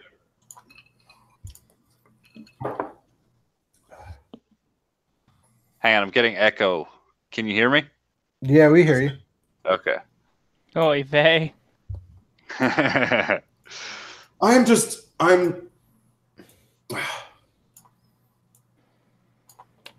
You know what? I brought up that kid that sued his parents at 30. And you know what? My stepdad made a joke about that the other night. And it's like, you know what? According to the lawsuit, these parents were trying to help that kid find a job. Last I checked, you guys told me to get a useless university degree, and you never offered me any job connections. You never introduced me to anybody. You never offered me any fucking advice aside from get a history degree. Did they want you to become a teacher, or? So the fact that I lived with you for a few months after I got out of the army, I'm sorry for being such a fucking deadbeat that when I moved across the country, I stayed with my folks. I'm just a fucking loser, I guess. I saw the one little, like a political cartoon where the boomers looking at this millennial like, why won't your generation move out of the basement? And the millennial just looks at him and goes, your generation grenaded the economy and we can't find jobs. Back in the boomers' days, help us find jobs. Back in the boomers' days, they could fucking, be just a factory worker and support have the American dream with the white picket fence and the house and the wife and the 2.5 kids and the dog and the cat. Nowadays you work factory jobs, you live in an efficiency apartment eating ramen noodles. Yeah, go into a goddamn coffee shop or a gas station. Who the fuck is working there? Indian immigrants. Or whatever the hell, Mexican immigrants in America. I don't know. Some brown person is working there that doesn't speak fucking English, right? And I guarantee you, it's a white boomer that owns the company. And they hire nothing but immigrants. Well, the white people, they fucking don't show up on time. They don't fucking... Oh, okay. So you're not giving jobs to your kids because your kids are irresponsible. You're hiring fucking immigrants. You're importing them because they're cheaper labor. I'm not saying that you shouldn't work hard at your job and do a good job. I'm not saying that. What I'm saying is that if you boomers want your children to succeed, why the fuck aren't you supporting them? And there's zero support from the boomers. I got in an argument with a boomer. And lectures. I got in an argument with a boomer on Gad because I posted this article where it's like Echo. Yeah, Dan, you got it. Sorry. And like the latest trend is boomers investing in ridiculously oversized RVs, because the boomers are just bound and determined to find new and creative ways to make sure they leave their grandchildren nothing. And he's like, boomers worked hard. They should get to enjoy their golden years. I'm like, first of all, no, they didn't. Second of all, I'm not saying that your kids and grandkids are owed an inheritance. It would have been nice if you left us an intact fucking country. But I'm not saying that we're owed an inheritance. I'm saying what sort of sociopath doesn't want to try to leave an inheritance? Some people have been, a very, very small number of people that I don't give a shit about have been shitting on me for being involved with a Chinese girl. I'll tell you part of the reason I'm involved with the Chinese girl. Because Western civilization is fucking crashing, and my kids will be able to masquerade as either Italian or Chinese as the need may arise. I would love, I used to be very loyal and patriotic to Canada. Oh, God. 7 years I spent in the military. But you cannot be loyal to that which is not loyal to you. I see no future for myself in this joke of a fucking country. And my girlfriend is very, very patriotic to America, but I attribute that to her naivete. I would like her to be right, but I'm not certain America has a future either. And I'm setting my kids up. I'm going to do the best goddamn job that wherever they need to go for success, they will succeed.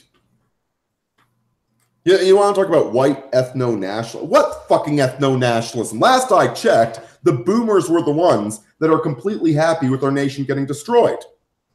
And yet 5 years too late, they realize that we had a point, although they will never admit that, will they? They will never, ever admit that we were right 5 years ago about the Iraq War, about the immigration, about anything.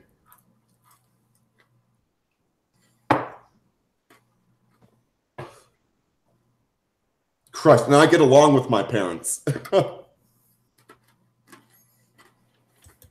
I believe you said something at one point about. We're I still can getting have Anyways, David, you said something at one point about you send one of these big name atheists, one of the four horsemen of the atheist people, to hell, and they say, "Oh my God, it's all real." You send one of these baby boomer Christians to hell, and they say, "Fuck you, God! I was your best follower." Oh, I didn't say that, but that's brilliant. Well, I'm getting kind of tired. It is 3 a.m. here after all, so I'm probably gonna wrap this up. I did go on for a while. Holy shit! Yeah, you should have. It's been a night of long ass live streams. All right, so folks, if you enjoy the show, do check out the the tip jars down below there, where you can send PayPal, Patreon, Amazon wish list. I got. Allow me to point something out, folks. If you send $1 to Bechtloff, like, you're not going to notice $1. A dollar literally won't buy a coffee. One All right, a dollar is fucking- absolutely nothing. But if you send him $1 a month, he's going to keep doing this. So if you like it, As I said before, it's whatever sort of alternative media you enjoy, you should support them. You should throw $1 or $2 their way when you can. don't send $50 to somebody who you believe in. Send $1 to somebody you enjoy listening to. Don't. That's an excellent point. So yeah, like I said, if you support the show, there's the Amazon wish list, PayPal, Patreon, and I did set up the Streamlabs for this channel. So I'm hoping that I set it up mostly because I want to make sure I know what the fuck I'm doing setting it up before I get back to the main channel. But maybe Saturday we'll get some, if it works. I'm always afraid shit's not going to work because nothing works anymore. But yeah, that's about all we got for tonight, folks. Bechtloff out.